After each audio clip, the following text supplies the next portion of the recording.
Hello friends. Did you know nearly 80% of those who watch my videos aren't subscribed? If you enjoy these stories, please hit that subscribe button and leave a like. It really helps. Thank you for being here. By the way, where are you watching from? Let me know in the comments.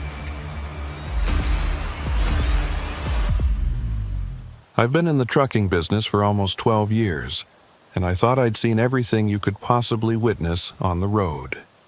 The ice storms in Montana, the dust storms in Arizona, the thick fog in the Midwest where you can barely see your own hood. But nothing, absolutely nothing, could have prepared me for what happened to me in the convoy from Denver to Cheyenne in the winter of 2019. The call came around 11:30 p.m. on Tuesday night. I was already lying in bed at the truck stop at exit 217, trying to get some sleep before heading to Casper early in the morning.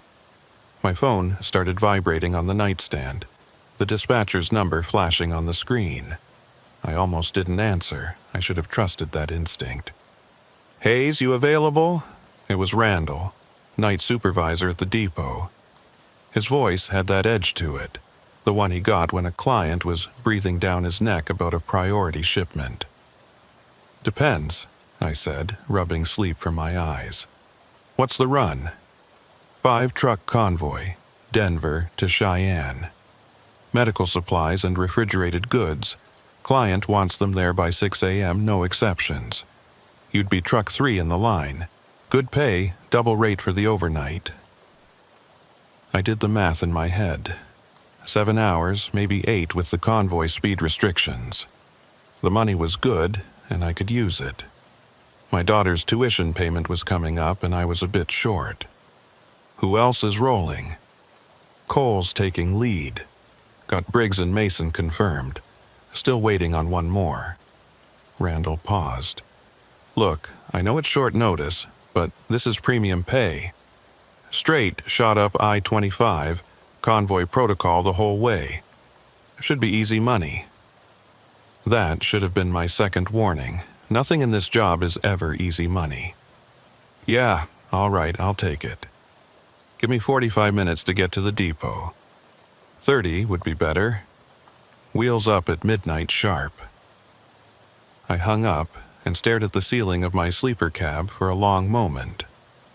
Something about the whole thing felt off, but I couldn't put my finger on what. The job sounded routine enough. Convoys weren't my favorite. Too much coordination, too many personalities, too many things that could go wrong, but they paid well and usually went smooth if everyone followed protocol. I got dressed, fired up the engine, and headed south toward the Denver depot. The roads were mostly empty, just the occasional car heading home from a late shift or a bar. The temperature had dropped into the teens, and a light snow was starting to fall. Nothing serious, just enough to make the asphalt shimmer under the streetlights. The depot was lit up like a prison yard when I rolled in. 4 trucks were already lined up near the loading bays, engines running, exhaust rising in white clouds against the security lights. I recognized Cole's rig at the front, a newer Peterbilt with custom chrome that he babied like it was his firstborn. Mason's beaten-up Kenworth was second in line, and Briggs had his International positioned third. I pulled into the 4th spot and killed the engine. Through my windshield, I could see Cole walking down the line, clipboard in hand, doing his pre-convoy check. He was old school, maybe 60. With gray hair he kept military short, and a handlebar mustache he'd been growing since before I was born. Good driver, serious about safety, not much for small talk. I climbed down from the cab just as he reached my truck. "Hayes," he said with a nod.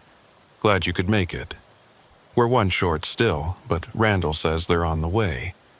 Should be here in 10. "What's the cargo?" I asked, more out of habit than real curiosity. Cole glanced at his clipboard. "You're carrying refrigerated pharmaceuticals. Temperature controlled, needs to stay between 36 and 46 degrees the whole trip. Mason's got medical equipment, surgical stuff. Briggs has more pharmaceuticals. I'm hauling blood products and plasma. Fifth truck. He checked his notes, supposed to have more equipment and supplies. Hell of a shipment for a midnight run, I said. What's the urgency? Cole shrugged. Above my pay grade. Hospital network in Wyoming had some kind of supply chain failure. They need this stuff for surgeries scheduled tomorrow morning. Our job is to get it there, not ask questions. Made sense, I supposed. The medical industry didn't run on a 9-to-5 schedule. People got sick at midnight, same as noon. Convoy speed? I asked. 65 max, nobody breaks formation without radio clearance. Standard spacing, 200 feet between trucks. CB on Channel 19 the whole way.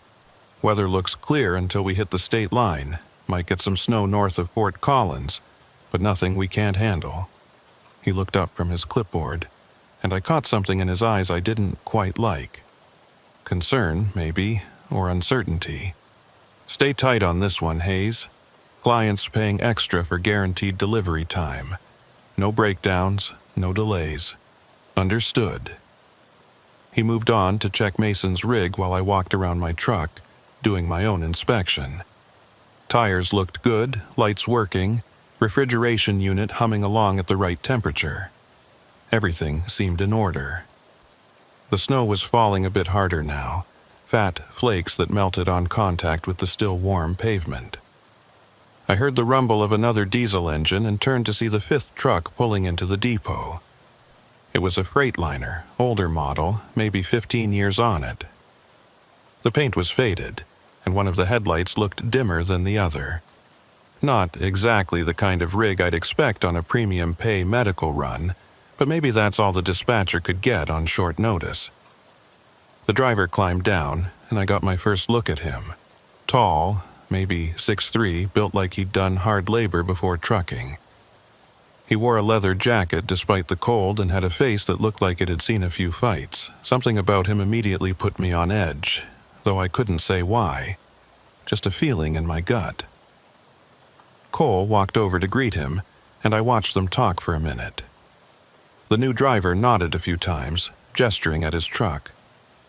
Cole checked his clipboard, then waved him into the fifth position behind me. As the Freightliner rolled past, I caught a glimpse of the driver's face in the glow of the security lights. He was staring straight ahead, jaw clenched, hands tight on the wheel.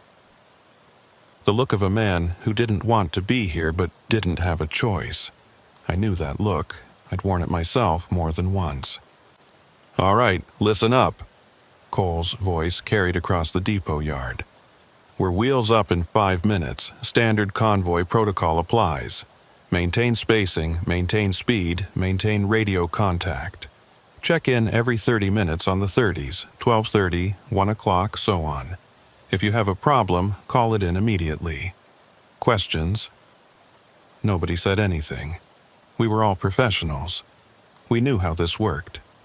"Good, let's roll." I climbed back into my cab and started the engine. The clock on my dashboard read 11:58 p.m. 2 minutes to midnight. I'd done plenty of night runs, but there was something about starting a convoy at the stroke of midnight that felt ominous, like we were tempting fate somehow. At exactly midnight, Cole's brake lights flashed twice, the signal to move out. His rig lurched forward, followed by Mason, then Briggs. I waited for the gap to open up. 1 Mississippi, 2 Mississippi, 3 Mississippi. Then put my truck in gear and pulled out behind them. In my mirrors, I saw the Freightliner fall in behind me. We formed a line of lights cutting through the falling snow, 5 trucks heading north toward the interstate. The depot disappeared behind us, swallowed by the darkness and the weather. Channel 19 crackled to life on my CB. "Convoy check. Everyone copy?" Cole's voice steady and professional. 2, copy, Mason responded. 3, good, Briggs said. 4, copy, I said. There was a pause. Static hissed through the speaker. Then, finally, 5. The voice was deep, almost a growl. the new driver. Good. Let's keep it tight, gentlemen. Next check at 12:30. We merged onto I-25 North, and the city lights began to thin out behind us. The highway stretched ahead, a ribbon of dark asphalt lit only by our headlights and the occasional street lamp. Traffic was non-existent, just us and the empty road. I settled into my seat and tried to relax. 7 hours to Cheyenne. Straight shot, good weather, experienced drivers, should be routine. But as we passed mile marker 215 and left the last of Denver's suburbs behind, I noticed something that made my hands tighten on the wheel. In my side mirror, I counted the trucks behind me, just like I always did on a convoy, automatic habit, making sure nobody fell behind or drifted out of formation. I counted once, then again because the first count didn't make sense. There were 3 trucks behind me. I was truck 4. There should have been 1 truck behind me, just the Freightliner. I keyed my CB.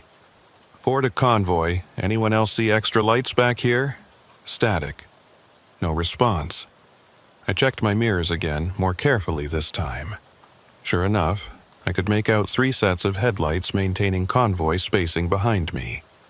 I could clearly identify the Freightliner in the first position. I recognized the dimmer headlight. But behind it were 2 more trucks, running dark except for their headlights, spaced perfectly, maintaining our speed. 4 to 5, you got company back there? More static. Then the Freightliner driver's voice, confused. -4, just me. You sure about that? I'm counting 3 trucks behind me. I am looking at my mirrors right now. Nobody behind me but empty highway. I frowned, leaning closer to my mirror. The lights were still there, clear as day. 3 trucks. Maybe it was a trick of the snow, I thought. Maybe some other convoy happened to be heading north at the same time, and they'd fallen in behind us by coincidence. Lead, this is 4. We might have picked up a tail. 3 additional trucks running convoy spacing behind 5. Cole's voice came back, irritated. 4. We're the only authorized convoy on this route tonight. Dispatch confirmed. You sure about what you're seeing? I looked again. The lights were still there, unwavering, perfectly spaced. Affirmative, lead, 3 trucks, clear visual. 5, can you confirm? Negative, lead. I'm not showing anything behind me, road's empty. There was a long pause, then Cole said, 4, you feeling okay? You tired? I'm fine, I said, though my heart was starting to beat faster. Wide awake, and I'm telling you, I see 3 trucks. Mason, Briggs, either of you got visual on anything unusual? Negative, lead, Mason said. Nothing here, Briggs added. Another pause. 4, I'm going to chalk this up to snow glare or fatigue. Keep your eyes on the road and maintain position. If those trucks are real, they'll pass us or fall back eventually. If they're shadows, they'll disappear. Either way, we stay focused on the job. Copy? I didn't want a copy. I wanted to argue, to insist that I wasn't seeing things. But Cole was lead, and arguing over the CB was a good way to lose convoy jobs. Copy, lead. Good. Next check at 12:30, convoy out. The radio went silent except for the soft static of dead air. I drove on, trying to focus on the road ahead, on Briggs' taillights, on maintaining my spacing. But my eyes kept drifting to the mirrors, to those 3 sets of headlights behind me, following at exactly the right distance, never wavering, never falling back. The snow was getting heavier. Visibility was dropping. The highway felt narrower somehow, like the darkness was pressing in from both sides. And somewhere in the back of my mind, a small voice was whispering that something was wrong with this convoy. Something had been wrong from the very beginning. I thought about my daughter, about that tuition payment, about why I'd agreed to take this job on such short notice. The money had seemed good. But what if the money was good because nobody else wanted this run? What if the other drivers had known something I didn't? At 12:17, my temperature gauge flickered. Just once, just for a second. But in a refrigerated trailer carrying temperature-sensitive medical supplies, that flicker was enough to make my blood run cold. I watched the gauge like a hawk, but it stayed steady. 38 degrees, right in the safe zone. At 12:23, I thought I heard something on the CB. Not words exactly. More like a rhythmic clicking, almost like Morse code. I turned up the volume, but it faded away into static before I could make sense of it. At 12:29, 1 minute before our scheduled check-in, I looked at my mirrors one more time. There were 4 trucks behind me now. I opened my mouth to key the CB, to report it, to demand that someone else confirm what I was seeing. But before I could, Cole's voice crackled through. "Convoy check. Everyone copy. 2, copy. 3, copy." My finger hovered over the transmit button. I looked at the mirrors again. 4 trucks. 4 sets of headlights in perfect convoy formation. 4, copy? Cole prompted. "Copy," I said, my voice coming out hoarse. 5, copy. We were 5 trucks. That's what we'd started as. 5 trucks in convoy, Denver to Cheyenne. So if I was seeing 4 trucks behind me, that meant... I did the math again, counting on my fingers like a child. Lead truck, that's Cole. Second truck, Mason. Third truck, Briggs. Fourth truck, me. Fifth truck, the Freightliner. 5 trucks total. So if there were 4 trucks behind me, we had 9 trucks in this convoy. But that couldn't be right. That wasn't possible. "Next check at 1 o'clock, Cole said. "Weather's getting worse up here. Visibility dropping. Everyone tighten up your following distance a bit. Give yourself more reaction time." The others acknowledged. I mumbled something that might have been agreement. But I wasn't really listening anymore. I was watching my mirrors, watching those 4 sets of headlights, and trying to figure out which of them was real and which was something else entirely. The mile markers ticked by. 220, 225, 30. We were making good time despite the snow. At this rate, we'd hit Fort Collins by 1:30, maybe sooner. My hands were sweating on the wheel. I cranked down the window a few inches, letting the cold air blast my face, making sure I was awake, making sure this wasn't some kind of hallucination brought on by fatigue or stress. The cold was real. The snow hitting my face was real. And in my mirrors, those headlights were real too.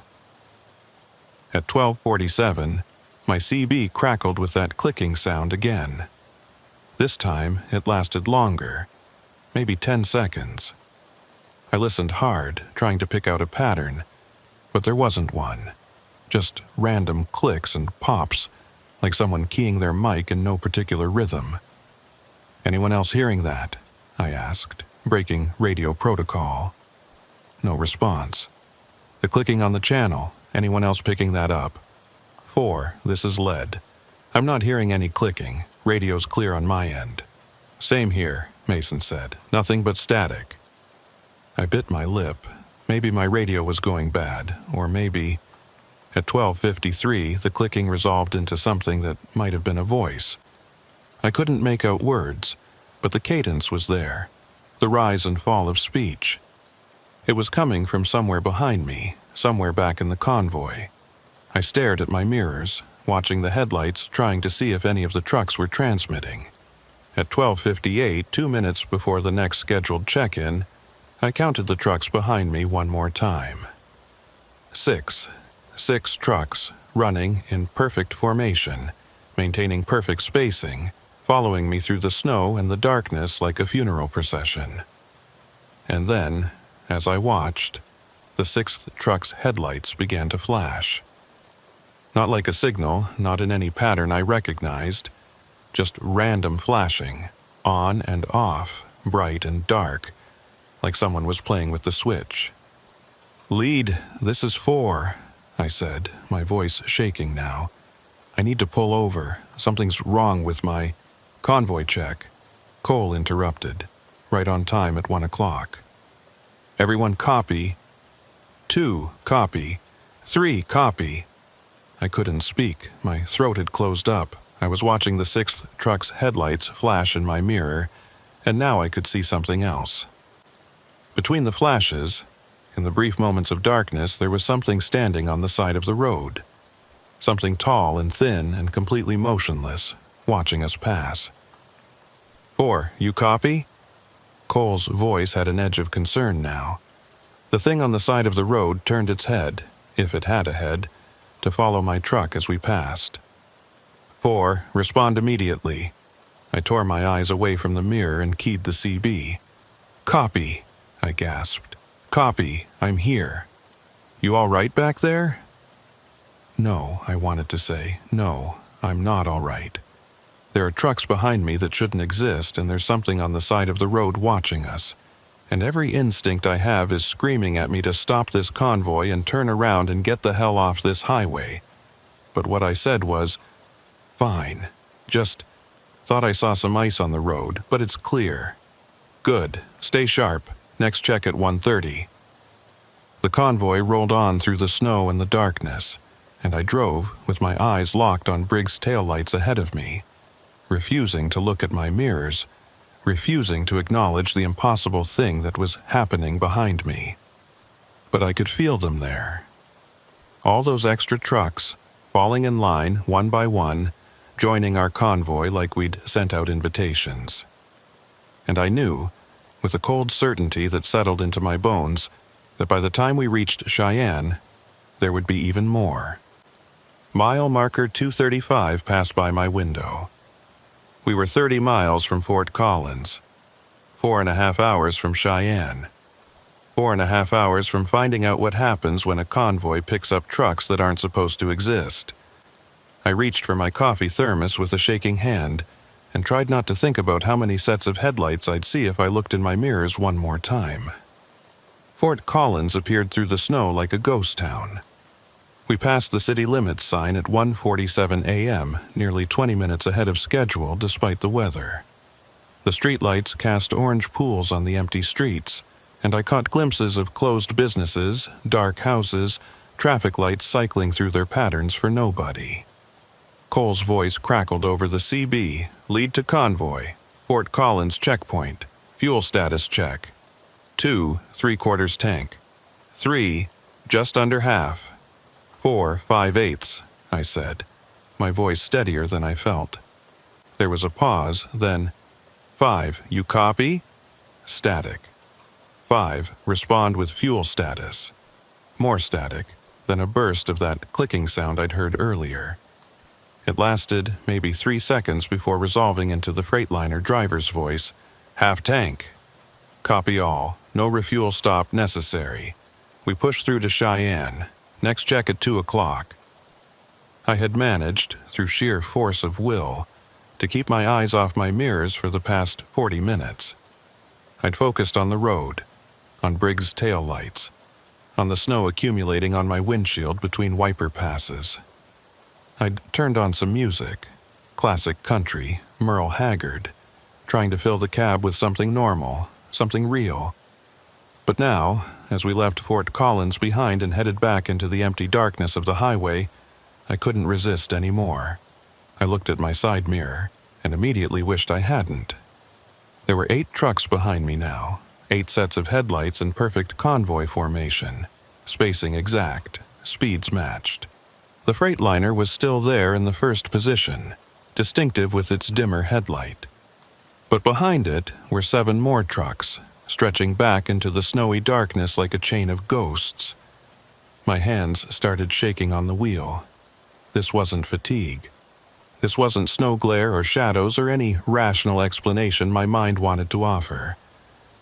This was something else, something wrong. Something that violated every rule of reality I understood. I grabbed my CB mic. Lead, this is 4. I need to report. 4, hold your traffic. Cole's voice cut me off. 2, you seeing any ice patches up there? Negative, lead, roads clear, little snow, but pavement's holding. Copy. 3. No ice. Getting some accumulation on the shoulder, but the lanes are fine. I tried again. Lead. This is 4. I really need to... 4. Unless it's an emergency. Hold your traffic. We're in a tight window here. I bit back my frustration.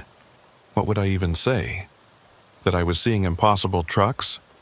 That our 5-truck convoy had somehow tripled in size?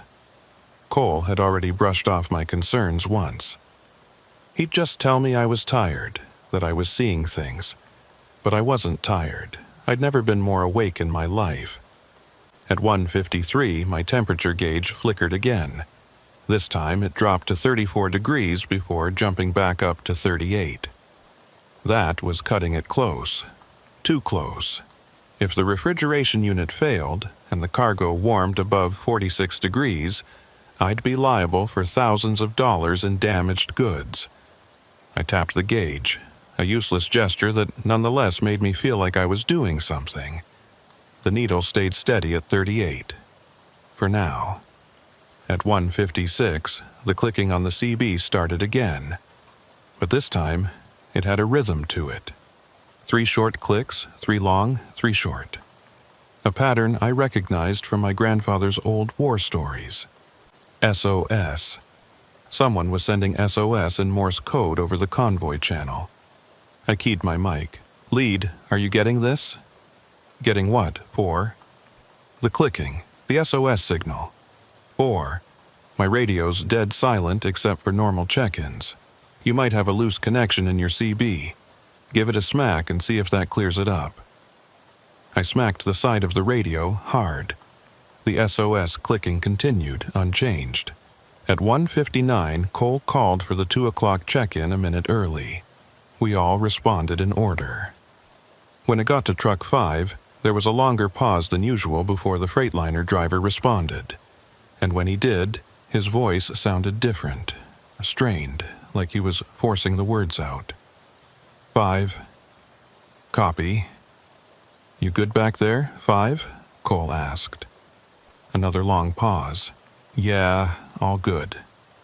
But he didn't sound good. He sounded terrified. I made a decision. I switched my CB from channel 19 to channel 23, a channel we weren't supposed to use during the convoy, but one that should still reach any truck within a few miles. 5. This is 4. You reading me on 23?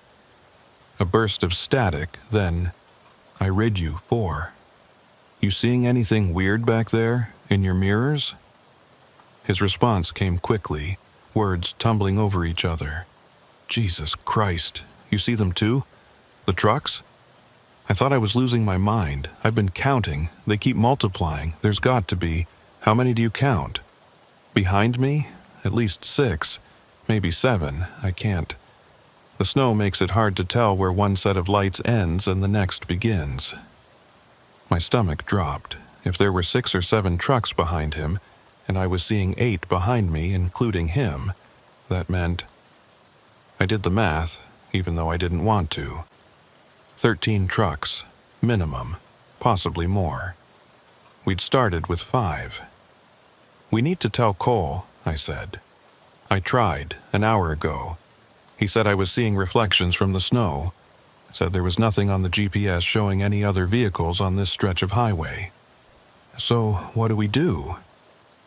Before the Freightliner driver could answer, Cole's voice boomed over channel 19. 4, 5, get back on the convoy channel, now. I switched back, my heart pounding. I don't know what you two think you're doing, Cole continued, but side-channel communication during a convoy is a protocol violation. You got something to say, you say it where everyone can hear it. Understood? Copy, lead, I said. 5. Copy. Good. Now both of you maintain radio discipline and focus on the road. We're less than 4 hours from delivery. I don't want any more distractions. The channel went quiet, except for the soft hiss of static and the occasional burst of that SOS clicking. I drove on, watching the mile markers tick by. 2:45, 2:50, 2005. We were making excellent time. At this rate, we'd arrive in Cheyenne before 5 a.m., a full hour ahead of schedule. But something was nagging at me. I pulled out my phone and checked the GPS. According to the map, we should have passed the exit for Wellington about 10 minutes ago. But I didn't remember seeing it. I'd been focused on my mirrors, sure, but I should have noticed the exit sign, the overpass. I scrolled ahead on the GPS to the next landmark. There was a rest area coming up in about 5 miles on the right side of the highway. I made a mental note to watch for it. 5 miles passed, then 10, then 15. No rest area. I checked the GPS again. According to the map, I was currently sitting in the rest area parking lot. But through my windshield, all I saw was highway stretching ahead into the darkness. Briggs's taillights. The falling snow. Lead, this is 4. I'm showing some GPS anomalies. Anyone else having navigation issues? Negative, 4. My GPS is tracking fine. Showing us on I-25 north, about 40 miles south of the Wyoming border. I looked at my own GPS.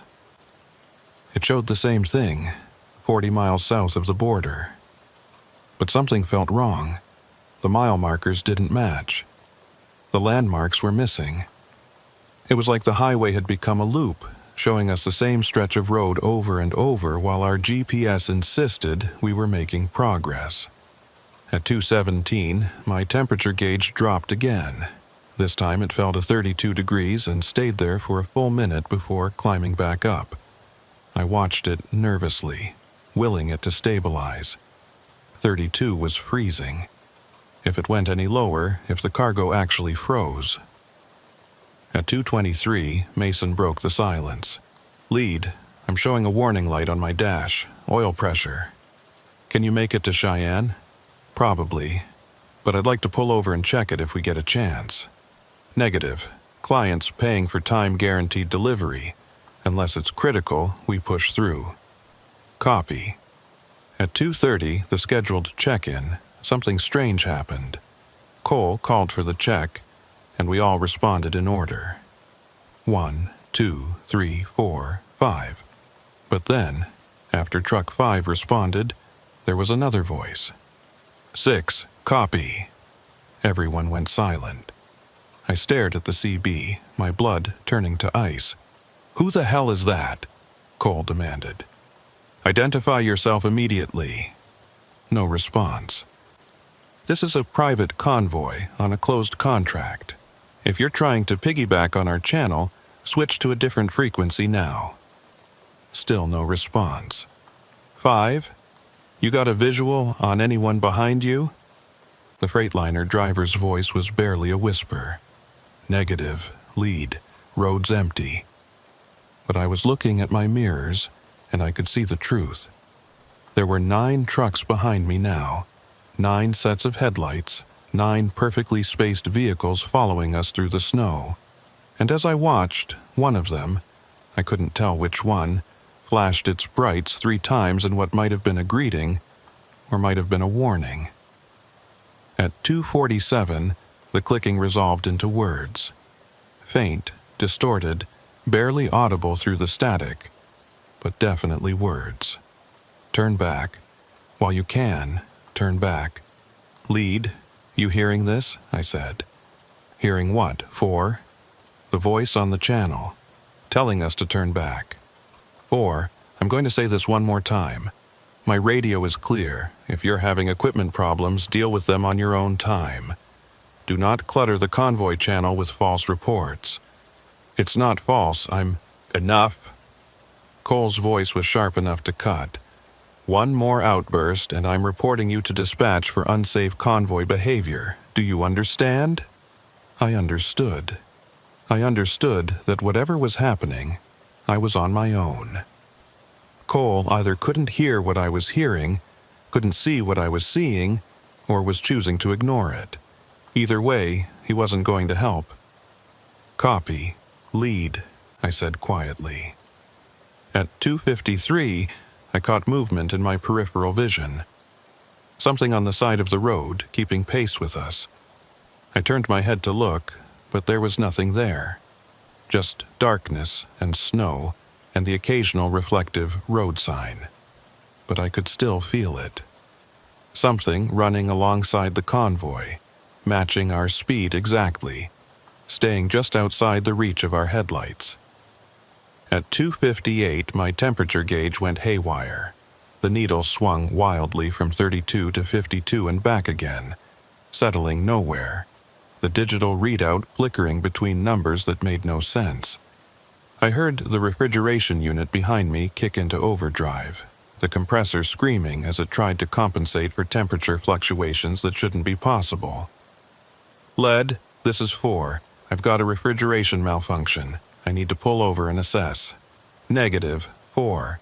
We're less than 3 hours from delivery. You pull over now, you jeopardize the entire convoy timeline. The cargo could be compromised. Then drive faster and get it to Cheyenne before it spoils. We're not stopping."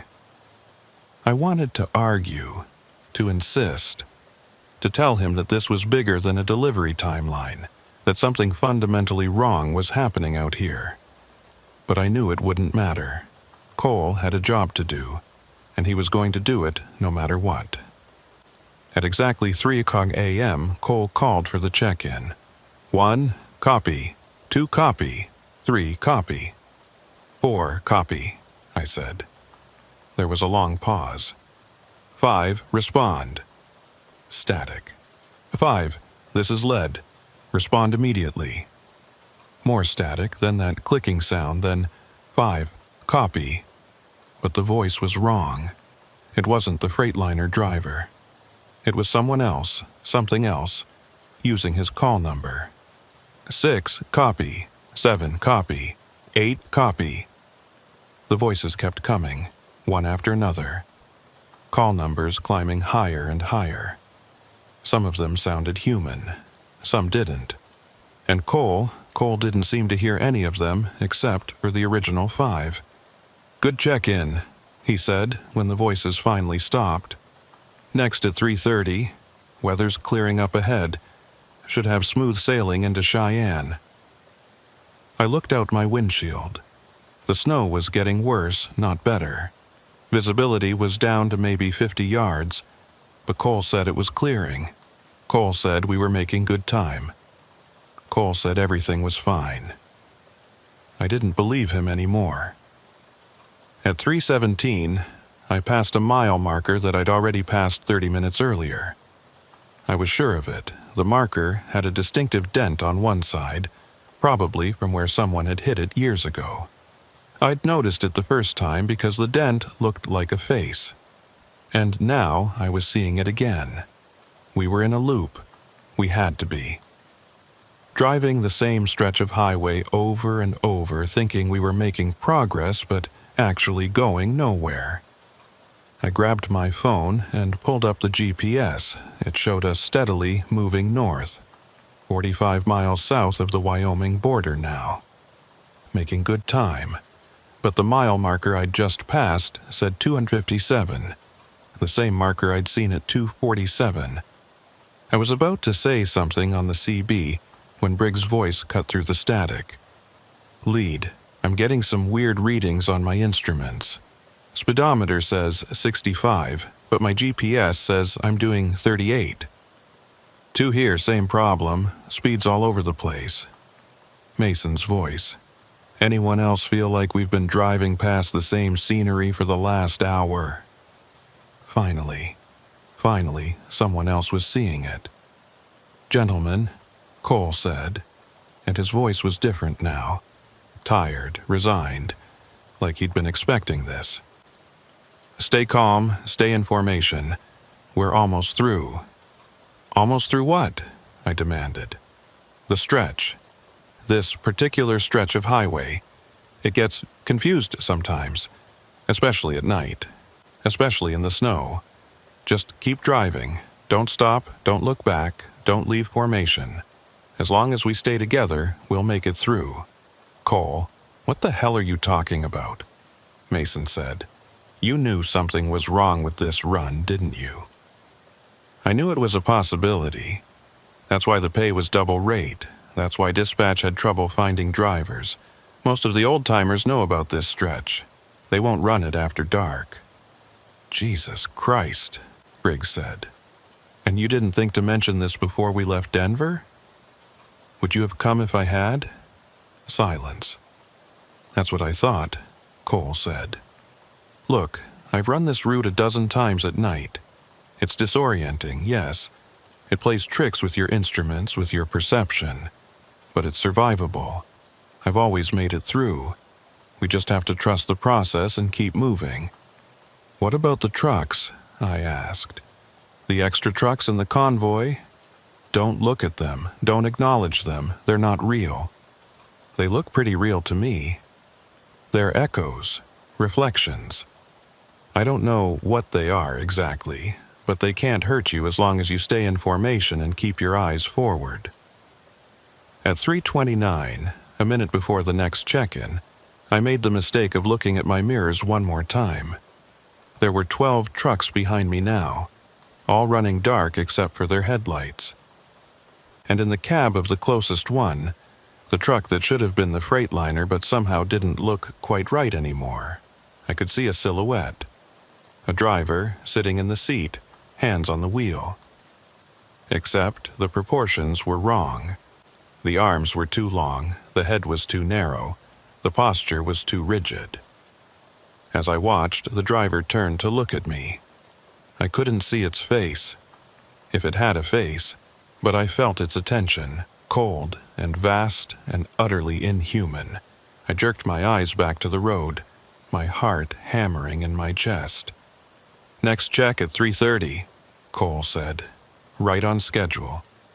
Everyone respond." We went through the check-in, 1 through 5, all present, and then, faintly, barely audible, 13. I switched off my CB entirely. I couldn't handle it anymore, the clicking, the voices, the wrongness of it all. I'd drive in silence and focus on getting through this, whatever this was. The mile markers continued to repeat. 257. 259, 261, 257, 259, 61. Over and over, an endless loop of highway that led nowhere. My temperature gauge had given up entirely. The needle spun in lazy circles, the digital readout showing random numbers that ranged from -20 to over 100 degrees. The refrigeration unit behind me made sounds I'd never heard before. Grinding, whining, clicking sounds that seemed to echo the Morse code SOS I'd been hearing on the radio. At some point, I'd lost track of time, my dashboard clock had frozen at 3:33, I saw something ahead on the road. Not on the shoulder or in the median, but actually on the road, right in our lane. It was a truck, jackknifed across both northbound lanes, blocking our path completely. "Lead, do you see that?" I shouted, forgetting my CB was off. I flicked it back on. "Lead, there's a wreck ahead, jackknifed semi blocking the road." "I see it, 4. Maintain speed, maintain formation. We're going to hit it. Trust me." Cole's rig didn't slow down. Neither did Mason's or Briggs. They were going to drive straight into the wreck, and I was going to have to choose. Follow them into what looked like certain collision, or break formation and risk whatever fate Cole had warned about. I chose to trust. God help me, I chose to trust. We hit the jackknifed truck at 65 miles per hour. Or rather, we should have hit it. Instead, there was a moment of resistance, like driving through heavy fog, and then we were through it, on the other side, continuing north as if nothing had happened. In my side mirror, I caught a glimpse of the wreck behind us. It was still there, still blocking the road. And the 12 trucks that had been following me drove through it just like we had, one after another, passing through solid matter as if it was nothing. I was trembling so badly I could barely hold the wheel. My foot stayed steady on the accelerator through pure muscle memory. Years of training overriding the panic that threatened to shut down my brain. "Everyone okay?" Cole asked. Acknowledgements came in. 1, 2, 3, 4. I didn't bother adding my voice. I wasn't okay. I was never going to be okay again. At some point after that, time had become meaningless. The clock still frozen, the mile markers still repeating. The snow stopped. Just like that, mid-fall, the flakes froze in the air and then faded away like they'd never existed. The darkness changed. It was still night, still black as pitch beyond our headlights, but now it felt different, heavier, more absolute. Like we'd driven off the edge of the world into some space where light itself struggled to exist. "Almost there," Cole said, though I don't know how he could tell. "Just a little farther." But farther to what? Wyoming? Cheyenne? Or something else, someplace that wasn't on any map, that existed in the gaps between the mile markers and the frozen minutes on my dashboard clock. My temperature gauge suddenly locked at exactly 38 degrees. My speedometer settled at 65. The refrigeration unit behind me went silent. Everything was working perfectly. That's when I knew we were in the deepest part of it, whatever it was. The place where reality gave up trying to make sense and just accepted the impossible as routine. "Lead," I said quietly. "Where are we?" Cole's response was a long time coming. "Nowhere. Everywhere between. Just keep driving, Hayes. Keep driving and don't stop. We're almost through. We have to be almost through." But he didn't sound certain anymore. He sounded lost. And in my mirrors, the number of trucks behind me had grown to 15. Then 20. Then I stopped counting because the line of headlights stretched back into infinity, a chain of ghost trucks following us deeper and deeper into the dark, into the loop, into the nowhere place between mile markers that kept repeating and time that refused to move forward. The radio crackled back to life, and through the static I heard a voice that might have been Cole, or might have been something wearing Cole's voice like a mask. "Convoy check. Everyone respond." And from the darkness behind me, from the infinite line of trucks that couldn't exist, the responses came. One after another, numbers climbing higher and higher, voices that were almost but not quite human. All of them saying they were fine, they were in formation, they were maintaining speed. All of them lying. I turned off my CB again and drove into the endless night, following tail lights that might belong to Briggs or might belong to something else, something that had replaced Briggs without anyone noticing. And I prayed that Cole was right, that we were almost through. But deep down, in the part of my brain that had been screaming warnings since we left Denver, I suspected the truth. We weren't almost through. We were never getting through. This convoy had no destination. This highway had no end. And somewhere behind me, truck number 47 was copying in for the check, its voice crackling with static and something that might have been hunger. I don't know when I realized we'd left reality completely behind. Maybe it was when my fuel gauge, which had read 3/4 full just an hour ago, suddenly showed empty, then full, then empty again in rhythmic pulses like a heartbeat. Maybe it was when I looked at Briggs' truck ahead of me and saw it flicker, just for a second, into something that definitely wasn't a Kenworth or any truck that had ever rolled off a factory floor. Or maybe it was when the sun started to rise. Except it wasn't rising in the east, where the sun had risen every single day for the past 4.5 billion years. It was rising in the west, behind us, casting our shadows long and wrong across the highway ahead. "Anyone else seeing this?" Mason's voice crackled over the CB, breaking the silence that had held for, I checked my clock, still 3:33 a.m. Time had stopped moving entirely. "Seeing what, too?" Cole's voice sounded distant, hollowed out. "The sun, it's coming up behind us." "Don't look at it," Cole said. "Eyes forward. Always, always forward." But I was already looking in my mirrors, and what I saw wasn't exactly a sun. It was light, yes, a vast and terrible light that was growing brighter by the second.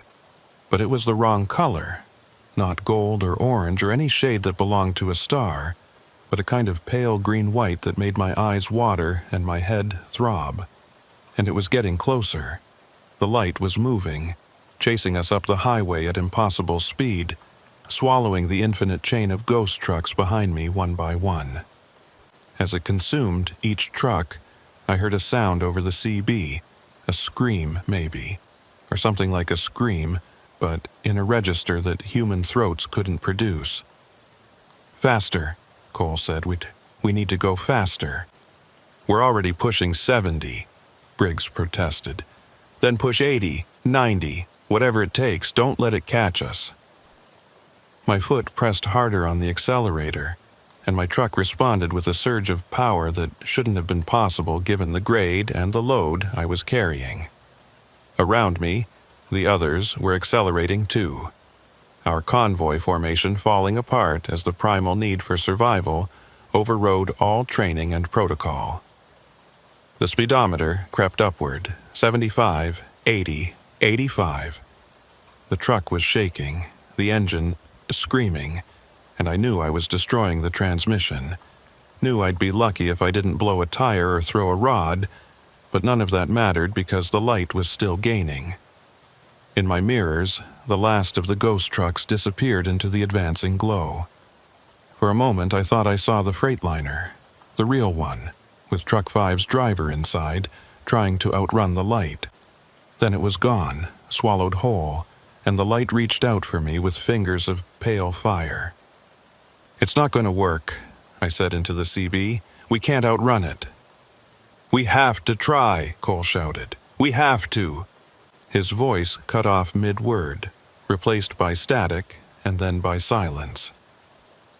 On the road ahead, I watched his truck flicker and fade, there 1 second and gone the next. Mason's followed a heartbeat later, then Briggs. I was alone on an empty highway with impossible light chasing me, and a clock frozen at 3:33 a.m. and mile marker 257, repeating endlessly on both sides of the road. I should have been terrified. Part of me was. But another part, the part that had been driving trucks for 12 years, that had seen ice storms and flash floods and roads that tried to kill you just for existing, that part was angry. I slammed on the brakes. The truck shuddered and skidded, tires screaming, the whole rig threatening to jackknife. But I held it steady, brought it to a complete stop right there in the middle of the highway and waited for the light to catch me. It crashed over the truck like a wave, and for a moment everything was white and green and weightless. I felt myself lift out of the driver's seat, felt the truck dissolve around me, felt reality itself peel away in layers like old paint. And then I was standing on the highway, actually standing, my boots on solid asphalt. And the light had resolved into something I could almost comprehend. The highway stretched ahead and behind, identical in both directions, the same endless repetition of markers and lines and empty lanes.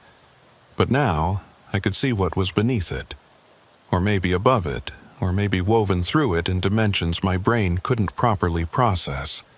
The road was alive, not in any biological sense, but alive nonetheless.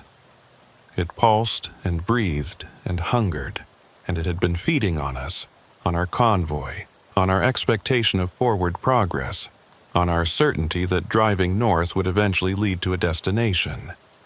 Every mile we'd driven had taken us deeper into it, not because we were moving, but because we believed we were moving. Our conviction that we were making progress toward Cheyenne had made us into perfect prey. "Hayes." I turned to find Cole standing beside me. He looked solid, real, but also somehow translucent. like I could see through him to the road beyond. "You stopped," he said. "Nobody ever stops. They all run until the light takes them. Where are the others?"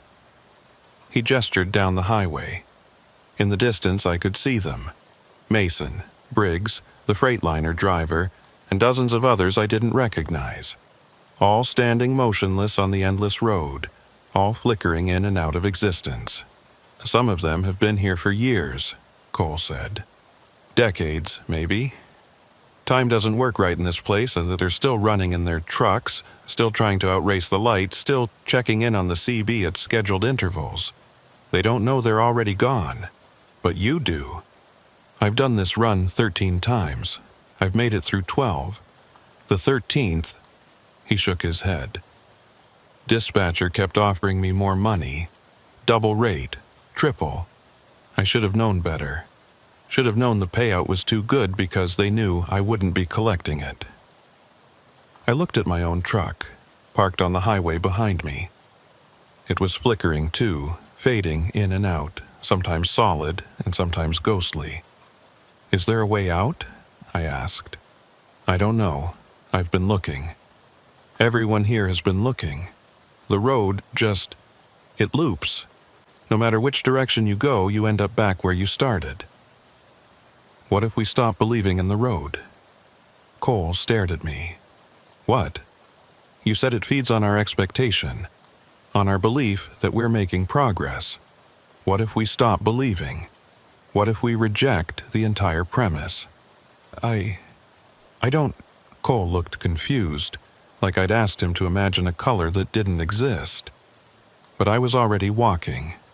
Not along the highway. That way led nowhere. I understood that now. Instead, I walked perpendicular to it, straight across the lanes and onto the shoulder and into the darkness beyond. "Hayes, wait! There's nothing out there!" "Good," I said, and kept walking. The asphalt gave way to gravel, then to dirt, then to nothing at all. My boots found purchase on a surface that felt like ground but looked like void. I kept walking, eyes forward, refusing to look back at the highway or the light or the ghosts of drivers who'd believed too strongly in the road. Behind me, I heard Cole shouting, and then other voices joining his. But they were fading, growing distant, and the highway was fading too, its pull on me weakening with every step. I walked for hours or seconds or years. There was no way to measure time in that place. I walked until my legs ached and my lungs burned and my mind went blank with exhaustion. I walked until I forgot why I was walking, forgot there had ever been a highway, forgot everything except the simple act of putting one foot in front of the other.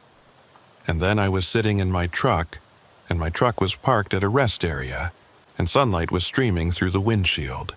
Real sunlight. Yellow and warm and rising in the east exactly where it was supposed to be. I looked at my dashboard. The clock read 7:42 a.m.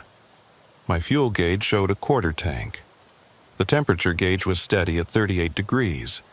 Everything was normal, everything was fine, except I had no memory of pulling off the highway, no memory of the last 4 hours. My CB crackled to life. Respond if you can hear this. This is Wyoming State Patrol. We're looking for a convoy of 5 trucks that was reported missing overnight. If anyone on this channel has information... I grabbed the mic with shaking hands. This is Hayes, Truck 4 from the Denver Convoy. I'm at a rest area off I-25. I don't know which one. I can't remember. Stand by. We're tracing your signal. Are you injured? Is your cargo intact? I checked my trailer's temperature readout. 38 degrees, stable. Cargo's fine. I'm okay. But the other trucks, the convoy, they were just... We've been searching all night, the state trooper said. Truck 1, driver named Cole Wallace. His rig was found abandoned near Fort Collins. Empty. Engine running, door open. No sign of the driver. Same with trucks 2 and 3, Mason and Briggs, according to our records. Truck 5 never checked in at any way station. It's like it vanished. I was with them, I said. We were all together, we were driving, and then... But I couldn't explain. How could I explain the loop, the light, the highway that fed on belief? They'd think I was in shock, or crazy, or worse. "Just stay where you are," the trooper said. "We're sending someone to pick you up." I waited in that rest area while the sun climbed higher in the sky. Real sun. Real skeet, real world. Other trucks pulled in and out, drivers stopping for coffee or bathroom breaks or a quick nap. Normal trucks, normal drivers. Living in a world where highways went from point A to point B, and time moved forward and the sun rose in the east. A world I'd almost lost. The state patrol arrived around 9 o'clock a.m. They asked me questions I couldn't answer, took notes on a clipboard, checked my cargo and my trailer. Everything was intact. Everything was fine. I'd just had some kind of episode, they said. Exhaustion, probably. Stress. Maybe carbon monoxide from a leak in the exhaust system. They never found Cole. Never found Mason or Briggs or the Freightliner driver. Their trucks were empty, abandoned at various points along I-25. No sign of struggle. No sign of anything. Just empty cabs with engines running and doors open, and CB radios hissing static.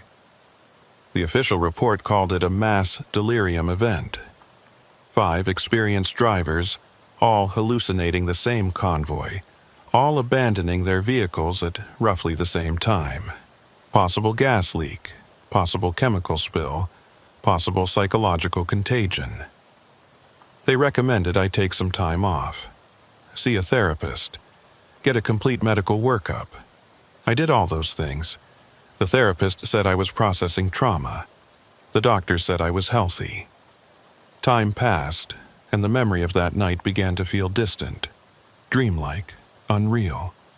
But sometimes, late at night when I'm lying awake in my sleeper cab, I think about Cole's words. How some of the drivers on that endless highway had been there for decades. How they were still running, still checking in, still believing they were making progress toward a destination they'd never reach. And I wonder, when I walked away from the highway into the darkness, did I actually escape? Or am I still there, still running, still caught in the loop? Is this rest area real, or just another layer of the same trap? Is any of this real? The question haunts me more than any answer could. It's been 4 months since that convoy. I'm still driving trucks. It's all I know how to do. But I won't take overnight runs anymore. I won't drive I-25 through Colorado and Wyoming. I won't take calls from the old dispatch number, even though it doesn't ring anymore because the company folded 3 weeks after the convoy disappeared. I tell people I'm being cautious, that I'm taking care of my mental health, that I learned a valuable lesson about knowing your limits. But that's not the real reason. The real reason is that sometimes, when I'm driving during the day on a completely different route in a completely different state, I see things that shouldn't be there. A mile marker that I passed 30 minutes ago appearing again on the roadside. A truck in my rearview mirror that maintains perfect following distance no matter how much I slow down or speed up. The clock on my dashboard freezing for just a moment, just a heartbeat, at 3:33. And sometimes, late at night when I'm parked at a truck stop and scrolling through CB channels, I hear it. A convoy check-in. 1, copy. 2, copy. 3, copy. Cole's voice. Mason's voice. Briggs' voice. All still out there somewhere, still running their route. Still believing they're making progress toward Cheyenne. Still counting trucks that keep multiplying in their mirrors. I never respond. I just turn off the radio and try to sleep, though sleep doesn't come easy anymore. Because I keep asking myself the same question. If they're still out there on the loop, still running the same stretch of highway over and over, what makes me so certain that I got out? What if I'm still there too, and this, all of this, is just another layer of the dream, another reflection in the infinite mirrors. What if the rest area where the state patrol found me was just another part of the loop, and I've been driving in circles for 4 months believing I'm free? There's no way to know, no way to prove I'm really here, really awake, really in the world that follows normal rules. All I can do is keep driving and watch for the signs. The wrong mile marker, the ghost truck in my mirror, the clock that freezes at 3:33. And if I see them, when I see them, I'll have to make a choice. Do I accept it? Do I pull over and walk into the darkness again, hoping to find another exit? Or do I keep driving, keep believing in forward progress, keep checking in on schedule and maintaining my speed? I don't know what I'll do, but I think about it constantly. Last week, I was hauling a load of electronics from Phoenix to Albuquerque. Daytime run, clear weather, easy route. Everything normal. I passed mile marker 157 around noon. At 12:47, I passed it again. I told myself it was a coincidence, that I'd misread the first marker, that I was tired and imagining things, but then I passed it a third time at 1:19. I pulled over at the next exit and sat in a parking lot for 3 hours, watching other trucks pass by on the interstate. Normal trucks, normal traffic. Everything fine. But when I merged back onto the highway and drove another 30 miles, the next marker I saw was 157. I'm parked at a truck stop now, writing this down. I don't know why. Maybe because if this is real, someone should know what happened to us. Someone should know about the convoy that left Denver at midnight and never arrived in Cheyenne. Or maybe I'm writing it because I'm still in the loop, and this is just what I do in this particular iteration. Write the same account over and over, in truck stops that all look the same, while the highway waits patiently for me to merge back into traffic. There's a knock on my door. I look out the window.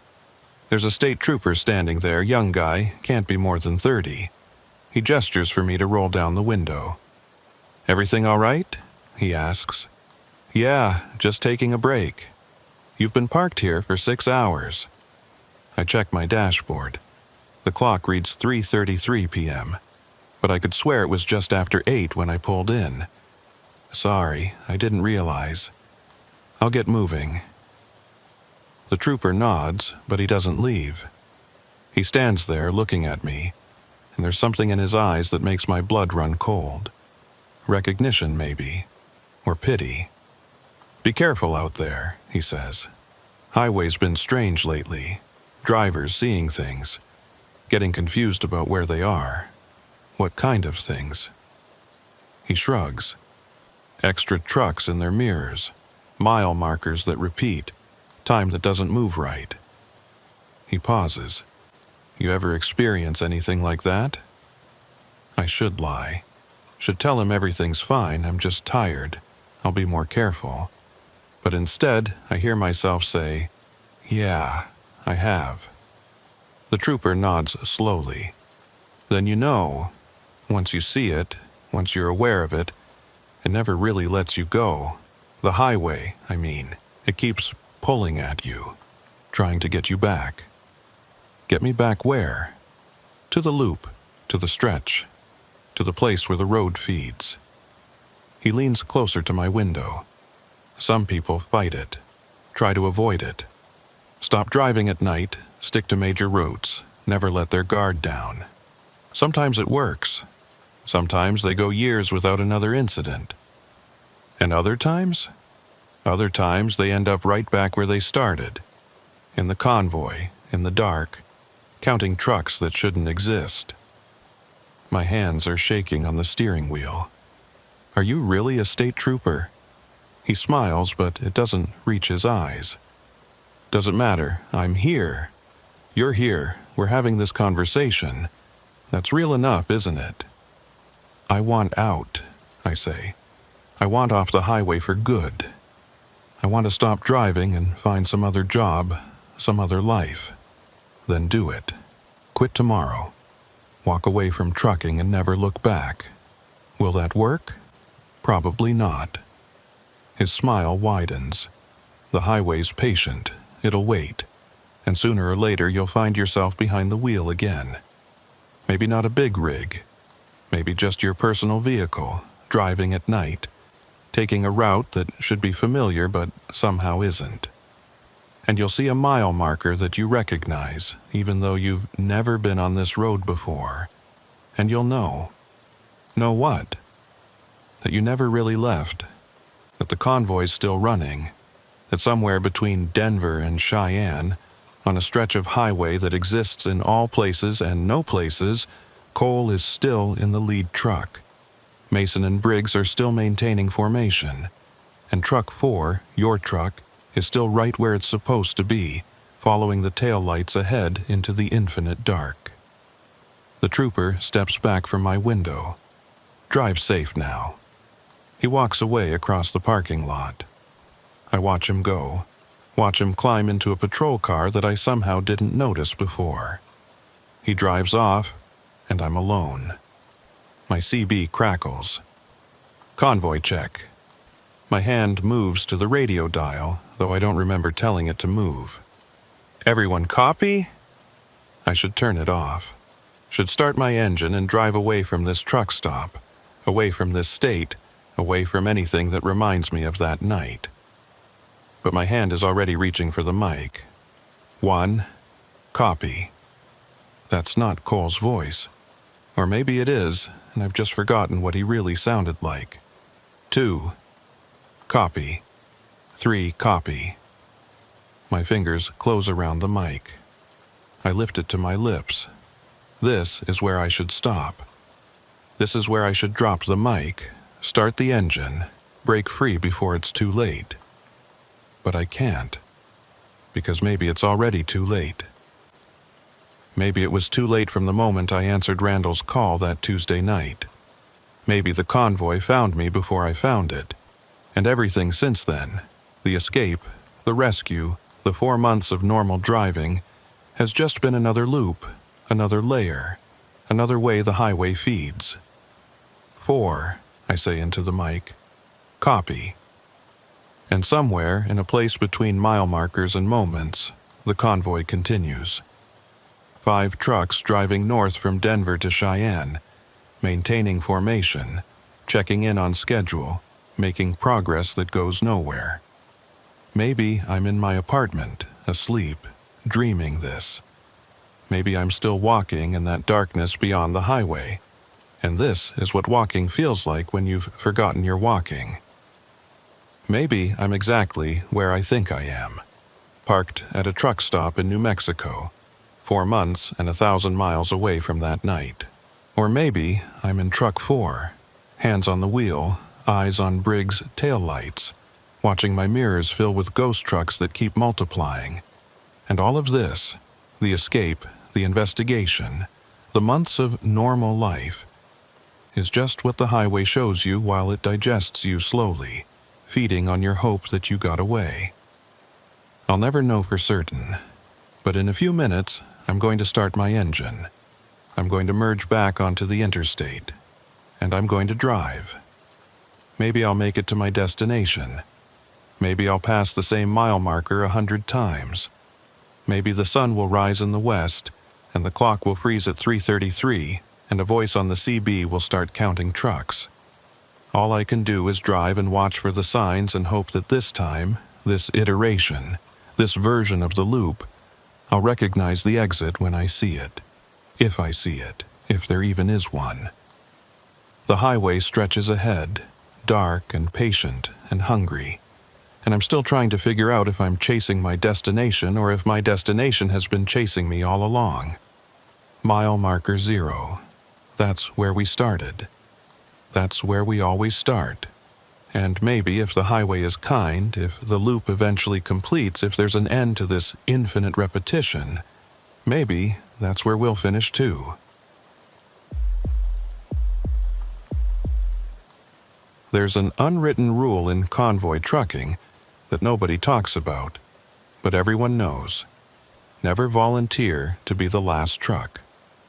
The guy at the back sees everything the others miss.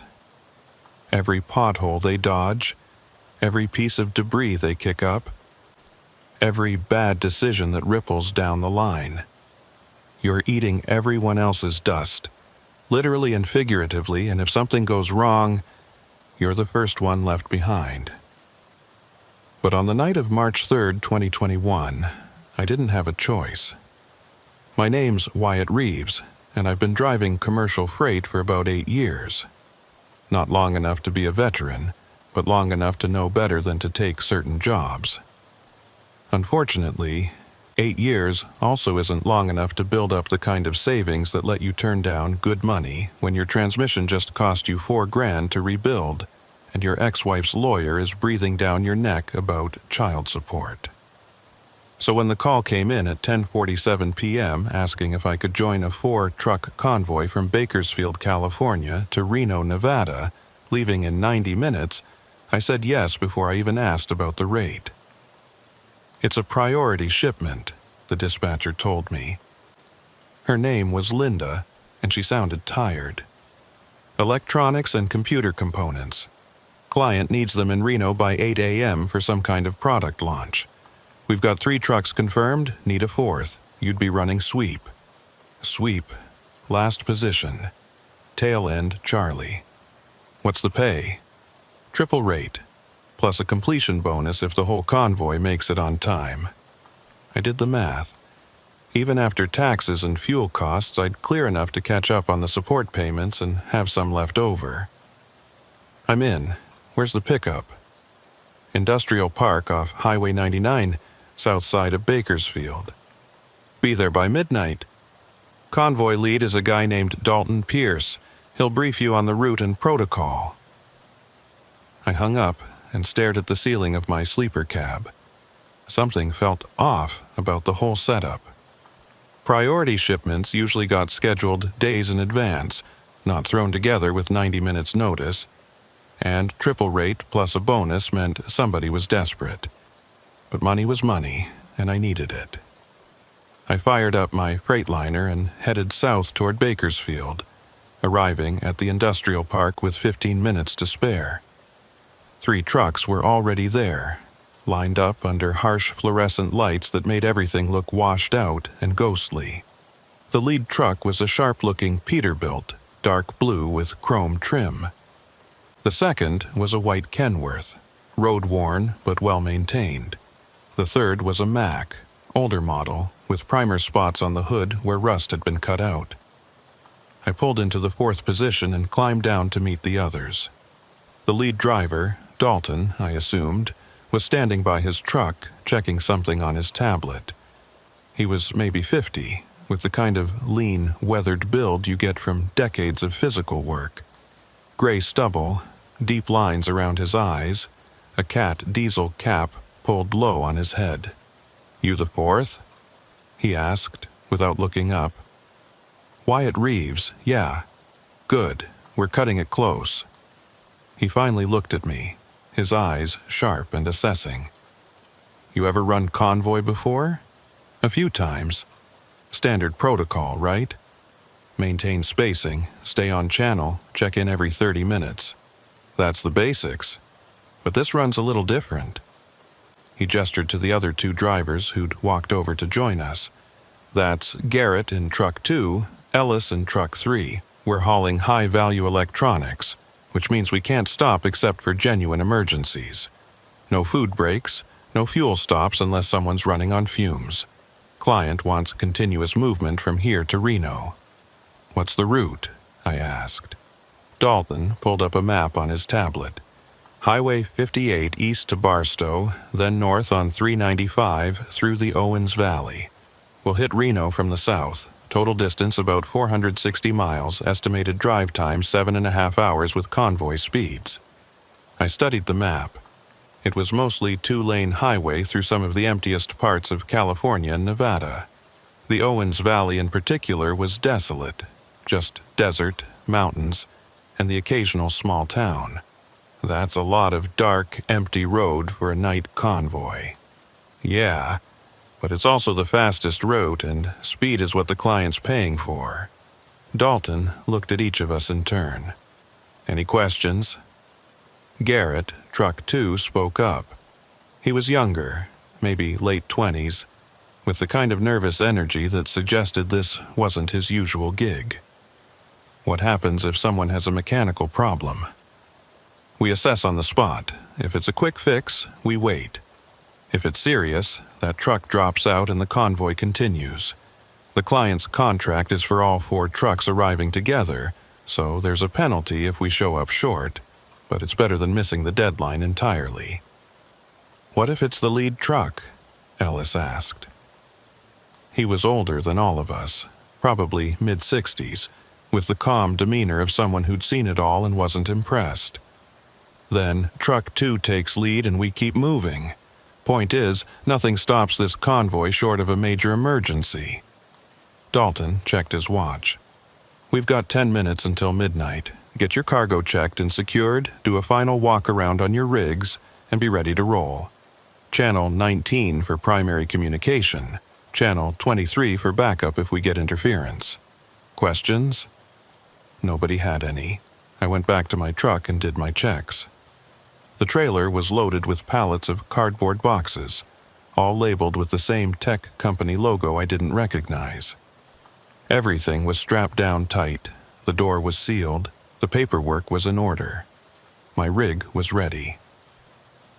At 11:58, Dalton's voice came over the CB. Final check? Everyone set?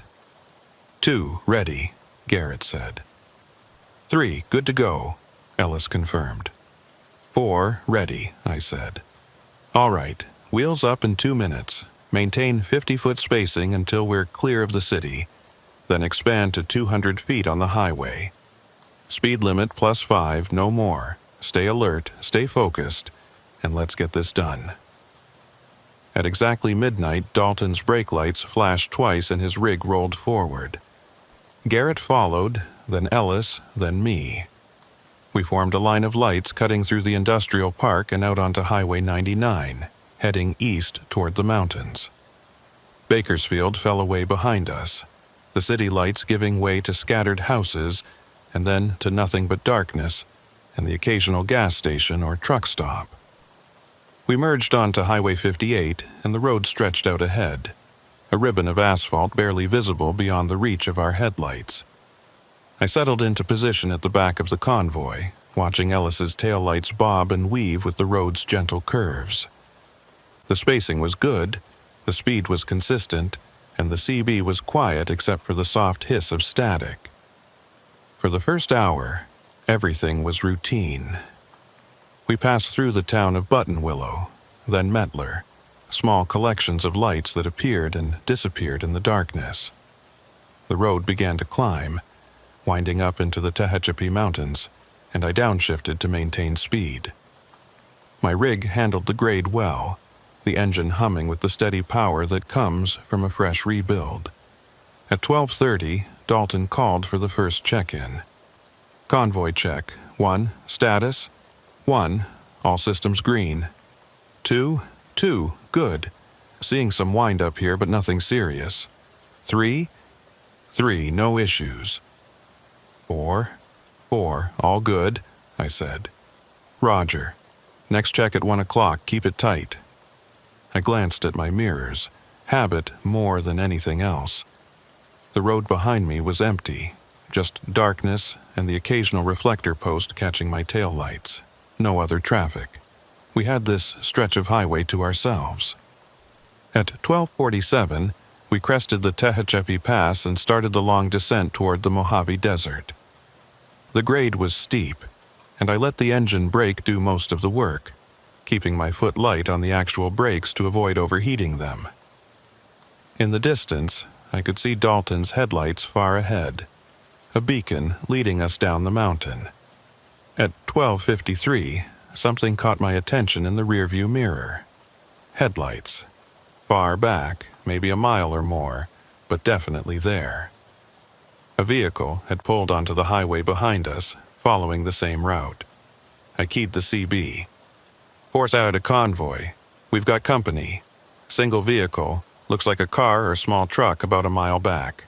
Copy, 4. Dalton said.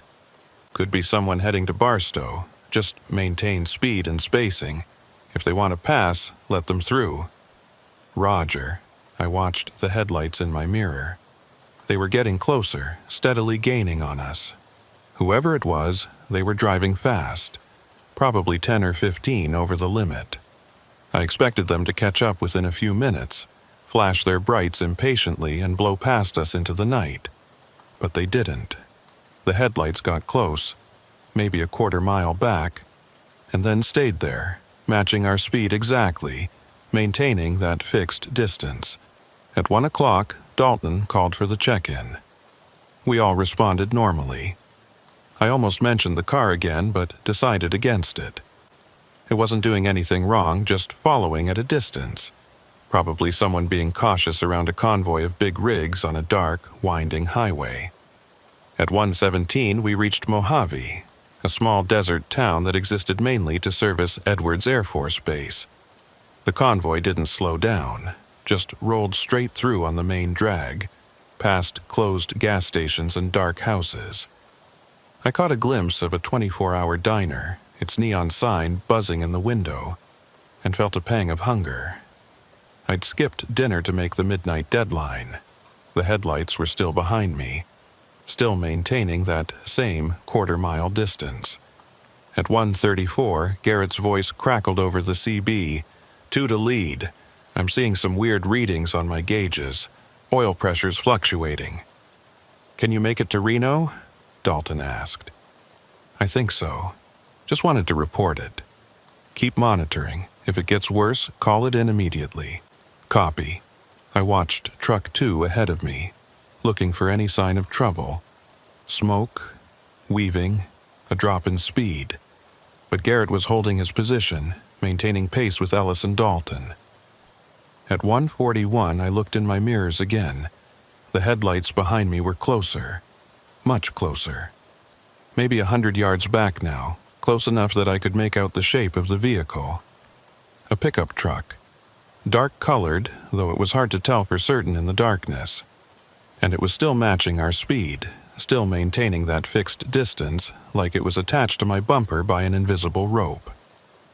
4 to Convoy, I said. That vehicle behind us is getting close. Might want to let them pass when the road widens.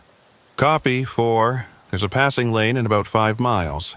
If they haven't gone by then, they're just tagging along. 5 miles passed. The road widened into a passing lane, and I moved slightly to the right to give the pickup room to go around. It didn't pass, it just moved to the right with me, staying in my blind spot, still maintaining that 100-yard gap. I felt the first prickle of unease. This wasn't normal driving behavior. If you're in a hurry, you pass. If you're not in a hurry, you fall back and give yourself more room. You don't tailgate a convoy of semi-trucks through the desert at 2 in the morning. 4 to lead. That pickup's not passing, just staying behind me. Probably someone using us to set their speed, Dalton said. Don't worry about it unless they get aggressive. At 1:52, we turned north onto Highway 395, leaving the last traces of the civilization behind. This was the Owens Valley, 150 miles of empty desert flanked by the Sierra Nevada mountains to the west and the Inyo Mountains to the east. No towns, no services, just endless darkness, and the distant silhouettes of peaks against the starry sky. The pickup was still there, still following, and I was starting to feel like prey being stalked. At 2 o'clock, during the check-in, I mentioned it again. 4 to lead, that vehicle's still on our 6, been following for over an hour now. There was a pause, then Dalton's voice. You're sure it's the same vehicle? Positive. Same headlight pattern, same distance. It's not moving up or falling back. Another pause. Ellis, can you see anything behind 4? Negative, Ellis said. I'm watching my mirrors. I see 4's taillights, but nothing beyond that. I frowned. How could Ellis not see the pickup? It was right there, headlights blazing, close enough that I could see the reflection off my trailer. 4, 4, you feeling all right? Dalton asked. You tired? I'm fine, I said, though my hands were getting tense on the wheel. Wide awake, and I'm telling you, there's a pickup truck following this convoy. Garrett, you got anything? Negative, lead. Can't see anything but Ellis ahead of me. All right, 4. I'm going to chalk this up to headlight glare, or maybe an optical illusion from the road. If the truck does something aggressive, report it immediately. Otherwise, ignore it and focus on maintaining your position. Copy, I said, though I didn't like it. The miles ticked by, 2:15, 2:30, 2:45. The pickup never wavered, never moved, never did anything except follow me at that fixed distance like my shadow had learned to drive. At 2:48, my CB crackled with interference. A burst of static that resolved into something that might have been a voice. I couldn't make out words, but the cadence was there. Someone trying to communicate. Anyone else getting interference on the channel? I asked. Negative, Dalton said. Clear here, Garrett added. Ellis didn't respond. 3, you copy? Dalton asked. Still no response. Ellis, respond immediately. A burst of static, then Ellis's voice sounding distant and distorted. Copy. All good here. You sound like you're breaking up. Check your radio. Roger. But Ellis's voice faded back into static before he could say more. I watched Truck 3 ahead of me, looking for any sign of trouble. But his taillights were steady. His spacing was good. He was right where he should be. At 2:53, I made the mistake of looking at my side mirror instead of my rear view. The pickup was still there, but now I could see it more clearly and something was wrong with it. The headlights weren't quite right. They flickered and pulsed in a way that normal headlights didn't. And the shape of the vehicle seemed to shift and blur at the edges, like I was looking at it through heat shimmer even though the desert night was cold. I tore my eyes away and focused on the road ahead, my heart pounding. It's just fatigue, I told myself. Just my eyes playing tricks. Long night, dark road, too much coffee and not enough sleep. But I knew that wasn't true. At 3 o'clock, Dalton called for another check-in. 1, all systems green.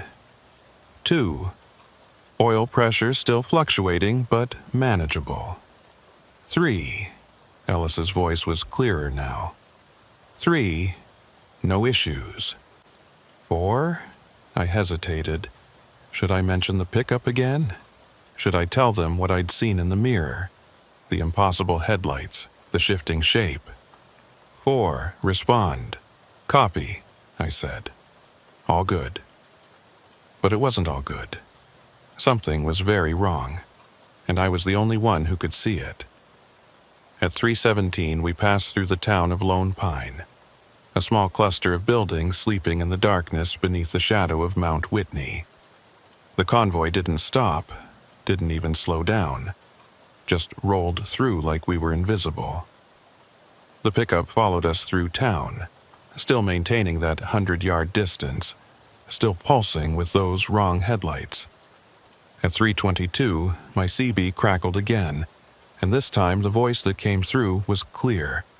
It was my voice. 4 to Convoy, my voice said, though I wasn't touching the mic.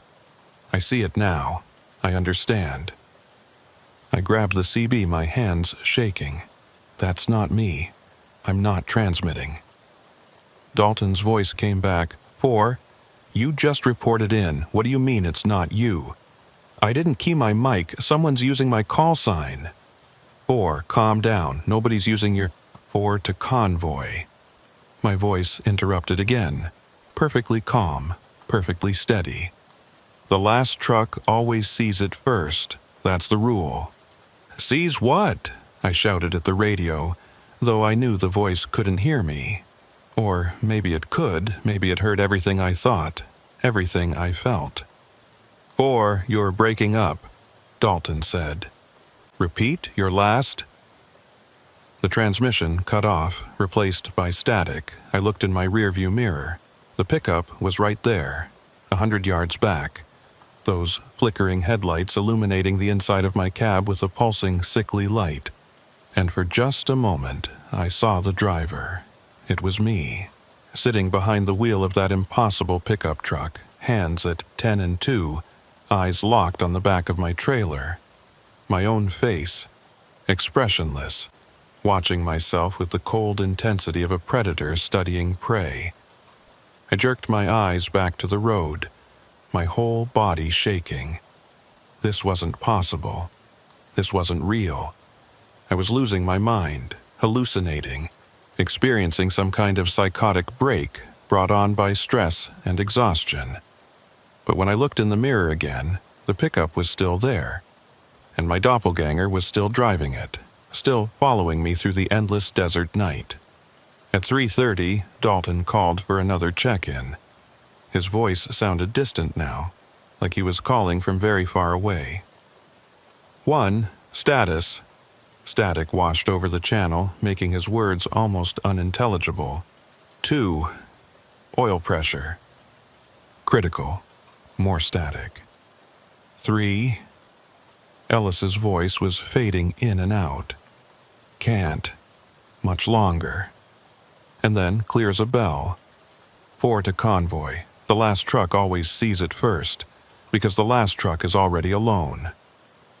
I didn't say that. I hadn't touched my mic, but the voice was mine, and the words rang with a terrible truth that I didn't want to acknowledge. At 3:47, I realized I couldn't see Truck 3 anymore. Ellis's taillights were gone. The road ahead was empty, just darkness and the center line stretching into infinity. I grabbed the CB. 4 to Convoy. I've lost visual on 3. Where is everyone? No response, just static. Lead, respond. Garrett, Ellis, someone respond. The static resolved into my own voice. You're alone now. You've been alone for a while, you just didn't want to admit it. That's not true. I can see, but what could I see? I looked out my windshield, searching for any sign of the convoy, and found nothing. No taillights ahead, no headlights in my mirrors except for the pickup that couldn't be real. No, wait. The pickup. I looked at my mirrors, and the truck was closer now. 50 yards back. Close enough that I could see the details, the make and model that exactly matched my personal pickup, the one I'd left parked in a storage lot 3 states away. The license plate that bore my registration. And behind the wheel, I could see myself clearly now. Not a reflection, not a trick of light. Another me, another Wyatt Reeves, driving another truck through another version of this same dark highway. At 4 SOG, though I wasn't sure time meant anything anymore, my CB crackled with Dalton's voice. But it sounded wrong, distorted, like a recording played at the wrong speed. Convoy check. Everyone, status. I opened my mouth to respond, but my doppelganger beat me to it. 4, all good, my voice said through the CB. Maintaining position, no issues. You're not me, I shouted at the radio. But maybe I was. Maybe that was the truth I'd been avoiding. Maybe I was the one following, not the one being followed. Maybe I'd been the ghost truck all along, trailing a convoy that had left me behind hours ago, too stubborn or too stupid to realize I was already gone. The highway stretched on into darkness, and I drove into it, watching my mirrors, watching myself follow myself through a desert that had no end, as part of a convoy that may have never existed at all. And somewhere ahead, or maybe behind, or maybe in some direction that had no name, the other trucks drove on, unaware that their 4th position had been empty for miles. Or maybe they knew. Maybe they'd always known. Maybe that's why nobody volunteers to be the last truck in line. The sun should have started rising by now. I checked my dashboard clock, 4:47 a.m., and did the math. We'd left Bakersfield at midnight. Nearly 5 hours of driving through the Owens Valley, which meant we should be approaching the Nevada border, and the eastern sky should be showing at least a hint of gray, the promise of dawn. But when I looked out my windshield, the darkness was absolute. No stars, no moon, no distant glow of civilization. Just black emptiness that pressed against my headlights like a physical thing, like I was driving through ink. The pickup truck behind me was still there. Closer now, maybe 30 yards back. Close enough that I could see my own reflection in its windshield, though that didn't make sense geometrically. But nothing made sense anymore, so I'd stopped trying to rationalize it. My CB had been silent for over 20 minutes. No check-ins from Dalton, no nervous chatter from Garrett, no calm confirmations from Ellis. Just static and the occasional burst of interference that sounded like words played backward. I tried one more time. 4 to Convoy. Anyone copy? The static shifted, and for a moment I thought I heard something. A voice, maybe multiple voices, all talking at once in a language I didn't recognize. Then it faded back into white noise. I was gripping the steering wheel so hard my knuckles had gone white. My shoulders ached from tension, and I realized I hadn't relaxed my posture in over an hour. I forced myself to take a deep breath, to loosen my grip, to think logically about the situation. The facts. I was driving north on Highway 395. I'd lost visual contact with the rest of the convoy. My radio communications were failing. There was a vehicle following me that couldn't possibly be real. The logical conclusion: I needed to stop. Pull over, assess the situation, maybe wait for daylight before continuing. The delivery deadline be damned. No amount of money was worth this level of psychological stress. I started looking for a place to pull off. The highway shoulder was narrow here, barely wide enough for a car, definitely not safe for a semi. But there had to be a turnout somewhere, a rest area, some widening of the road where I could get my rig completely off the pavement. At 4:53, I spotted a dirt road branching off to the right. It looked like it might be a Forest Service road or a Bureau of Land Management access point. I slowed down, flipped on my turn signal, though who I was signaling to, I had no idea, and started to ease my rig onto the shoulder. The pickup truck behind me matched my deceleration exactly. I stopped signaling and accelerated back to highway speed. The pickup accelerated with me, maintaining that 30-yard gap. I tried again, this time without signaling. Sudden braking, tires squealing slightly, the whole rig shuddering as I fought to keep it stable. The shoulder rushed up fast, and I had to swerve back onto the highway to avoid clipping a reflector post. The pickup never wavered. It slowed when I slowed, sped up when I sped up, its distance from my bumper fixed as precisely as if we were connected by a metal rod. "All right," I said out loud, my voice sounding strange in the silence of my cab. "All right, you want to play it this way? Fine. Let's see how you handle this." I floored the accelerator. My Freightliner wasn't built for speed, but with the engine fully rebuilt and a relatively light load, I could push it harder than recommended. The speedometer crept up, 60, 65, 70. The steering wheel vibrated in my hands, and I could hear the trailer behind me protesting the speed, but I kept my foot down. The pickup stayed right behind me, matching my speed, those impossible headlights never wavering. 75. 80. The road was arrow straight here, which was the only thing keeping me alive. At this speed, even a gentle curve would be dangerous. The pickup didn't fall back. If anything, it seemed to be getting closer, cutting the gap from 30 yards to 25 to 20. At 83 miles per hour, I saw something ahead that made my blood freeze. Tail lights. 3 sets of them, evenly spaced, moving at normal convoy speed. The convoy, my convoy. Still running, still maintaining formation, still completely unaware that I'd fallen behind. Or Had I fallen behind? The thought struck me like a physical blow. What if I'd never caught up in the first place? What if I'd been chasing them all night, always 30 seconds behind? Always just out of radio range, driving faster and faster, trying to close a gap that couldn't be closed. I eased off the accelerator, watching the taillights ahead. They were getting closer, which meant I was definitely going faster than they were. In a few minutes, I'd catch up to Truck 3, Ellis's rig, and everything would make sense again. I'd be back in formation, back in the convoy, and this whole nightmare would be over. The pickup truck behind me slowed down with me, maintaining its fixed distance. I was within a quarter mile of the convoy when Ellis's taillights flickered. Just once. Just for a second. But in that flicker I saw something that didn't make sense. The truck wasn't a Mack. It was a Peterbilt. Dalton's Peterbilt.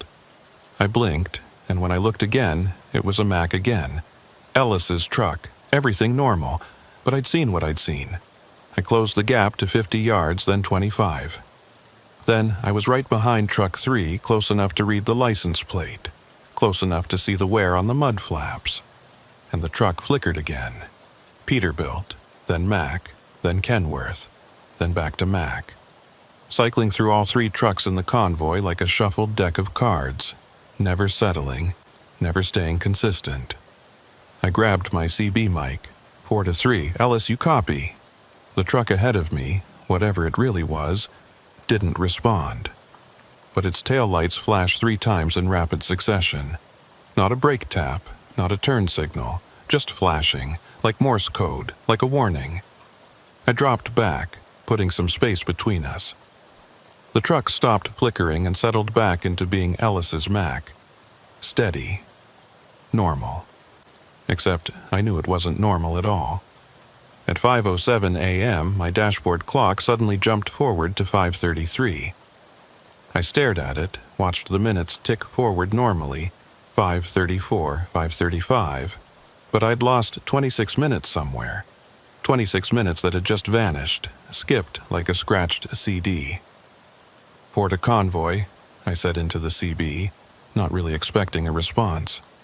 Time anomaly. My clock just jumped forward. Anyone else experiencing? Check in. Dalton's voice cut through the static. 1, status. 1, all green. Dalton responded to himself. 2, status.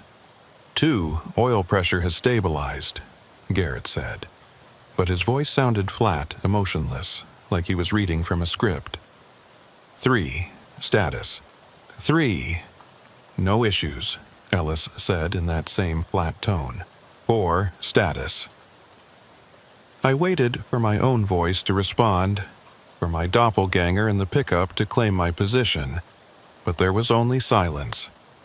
4, respond immediately, Dalton said. More silence. 4 is non-responsive, Dalton said. Continuing with 3-truck convoy, next check at 0600.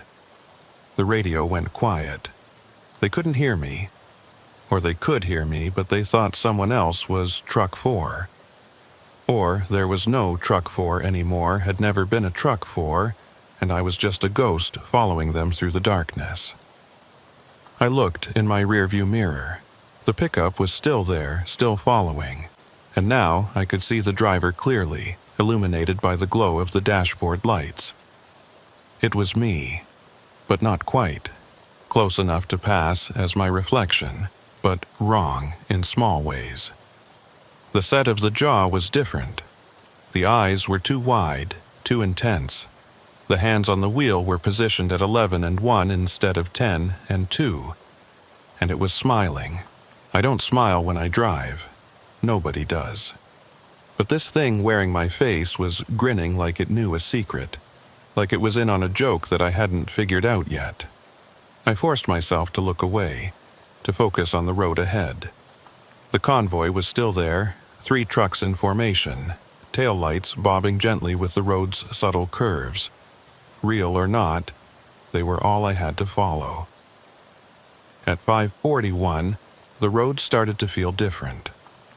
The pavement was the same, the center line was the same, but something about the space around the highway had changed. The darkness seemed deeper, more textured, like it had substance, like I was driving through something instead of just through empty night.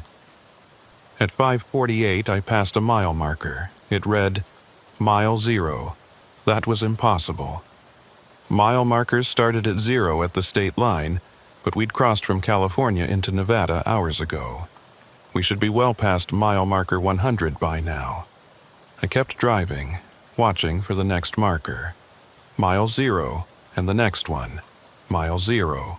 Every single marker on the side of the road read Mile 0, like the highway had been caught in a loop, unable to progress, trapped at the starting point forever. At 5:52, Truck 3's taillights went out, completely dark. The truck was still there. I could see its silhouette against the slightly less dark darkness, but all its lights had died simultaneously. 3 to Convoy. Ellis's voice crackled over the CB. Electrical failure. Losing all systems. I'm going to have to pull. His voice cut off mid-word. The silhouette of Truck 3 began to fade, becoming transparent, and I could see through it to Truck 2 beyond. Garrett's Kenworth, running steady, lights bright, and then Truck 3 was gone, just vanished, evaporating into the darkness like it had never existed. I slammed on my brakes, my rig shuddering and groaning. I came to a stop in the middle of the highway, hazard lights flashing, and stared at the empty space where Ellis's truck should have been. The pickup behind me stopped too, maintaining that exact distance. I grabbed my CB. 4 to Convoy. Truck 3 just disappeared. Ellis is gone. No response. Dalton, Garrett, someone respond. Ellis vanished right in front of me. Static, then Convoy check. 1, status. 1, all green. 2, status. 2, no issues. Continuing with 2 truck Convoy. Next check at 0630. They were down to 2 trucks now. They'd acknowledged the loss of Truck 3 without any concern, without any alarm, like it was routine, like it had been planned. I sat there in the middle of the highway, hazards flashing, trying to decide what to do. I could keep following the convoy, knowing that trucks were disappearing, knowing that I might be next. Or I could turn around, head back to Bakersfield, and forget this entire nightmare run. But when I looked in my rearview mirror, the pickup was still there, blocking my retreat. And behind it, the road had changed. Instead of asphalt stretching back the way I'd come, there was just darkness. Void, nothing. The highway only went one direction now. Forward. I put my rig in gear and started moving again, accelerating until I caught sight of Truck 2's taillights ahead. Garrett's Kenworth running steady, unaware that we'd lost Ellis, unaware that the convoy was fracturing, or maybe completely aware and just not caring. At 6 o'clock, I was close enough to see details on Truck 2, the mud flaps, the license plate, the wear patterns on the trailer doors. Everything looked normal, real, solid. Then Garrett's truck flickered just like Ellis's had. Peterbilt, then Kenworth, then nothing, then Kenworth again. Unstable. Failing. 4-2, I said into the CB. Garrett, if you can hear me, you need to... Convoy check. Dalton's voice interrupted. 1, status. 1, all green. 2, status, silence. 2, respond immediately. More silence. 2 is non-responsive. Continuing with single truck, next check at 0700. Single truck. Dalton was acknowledging that he was alone now. The convoy had collapsed down to just the lead vehicle, and he was going to complete the run by himself. Or maybe he'd always been alone. Maybe the convoy had never existed, and we'd all just been shadows following him, believing we were part of something real. I watched Truck 2 ahead of me. It was flickering faster now, cycling through different forms every few seconds. Kenworth. Peterbilt, Mack. Something that wasn't any truck I recognized. Something with too many wheels and lights that didn't belong on any vehicle. And then, at 6:04, it disappeared. One moment it was there, solid and real. The next moment, nothing. Just empty highway, and the distant taillights of Truck 1, miles ahead now, pulling away faster than I could possibly catch up. I was alone. No, not alone. I looked in my mirror, and the pickup was still there, closer than ever. Maybe 20 yards back now, close enough that I could see my doppelganger's eyes in the rearview mirror, see the wrongness in them, see the hunger. "You're not me," I said out loud. The CB crackled. My voice came through. "Are you sure? How do you know which one of us is real? I'm driving my truck. I'm in my body. I'm real. Or I'm driving my truck, and you're the shadow. You're the thing that follows. You're the ghost that doesn't know it's dead. I'm not dead. Then why can't they hear you? Why did they drop you from the convoy count? Why are you still here when everyone else has moved on?" I didn't have an answer to that. At 6:17, I passed another mile marker. Still mile 0. At 6:23, my fuel gauge dropped to empty. Just dropped, instantly, from 3/4 full to the red line. But the engine kept running, didn't sputter, didn't show any sign of fuel starvation. At 6:29, I caught up to Truck 1. Dalton's Peterbilt, running steady in the darkness. The last real truck in the convoy. Or maybe not real at all, maybe just as much a phantom as the others. I pulled up alongside him, matching his speed, looking over at his cab. I could see him through the window, lean, weathered face, cat diesel cap, eyes fixed on the road ahead, not acknowledging me, not even glancing in my direction. I honked my horn. 3 long blasts that should have been impossible to ignore. He didn't react, just kept driving, steady as a metronome like I wasn't there at all. I grabbed my CB. 4 to lead, Dalton, I'm right next to you. Look over, I'm here. No response. I honked again, longer this time, laying on the horn until my hand hurt. Dalton's truck flickered. For just a second, I saw through it to the empty highway beyond. Then it solidified again. Real and present, but I knew the truth now. It was failing, fading. Soon it would disappear like the others, and I'd be truly alone on this endless highway. At 6:30, Dalton called for the convoy check. 1, status. 1, all green. Continuing solo to Reno. ETA 0700. Reno. He still thought he was going to Reno. Still believed in the delivery, the deadline, the reality of the run. I wanted to shake him, to make him see that we weren't going to Reno, that we weren't going anywhere, that we were trapped in a loop between mile markers that all read 0. But I couldn't reach him. He was in his own version of this nightmare, following his own GPS, believing his own instruments, completely unaware that I was right next to him. At 6:34, his truck started to fade. Slowly at first, becoming slightly transparent, then more so, until I could see the road through him, the center line running straight through the middle of his trailer. "Dalton!" I shouted into the CB. "Hold on! Don't let it take you!" But he was already gone. The Peterbilt evaporated into nothing, and I was alone on the highway with only the pickup truck behind me for company.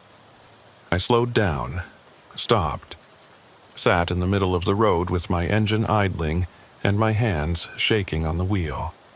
The pickup pulled up behind me and stopped, maintaining that perfect distance. I could see my doppelganger clearly now. It was me, exactly me, down to the scar on my left eyebrow from a childhood bike accident. But its eyes were wrong, too knowing, too aware. It lifted one hand from the wheel and pointed forward, down the highway, into the darkness. The message was clear. Keep driving. That's all there is. That's all there's ever been. I looked at my dashboard. The clock read 6:47 a.m. The sun should have been up an hour ago, should be painting the desert in shades of gold and orange.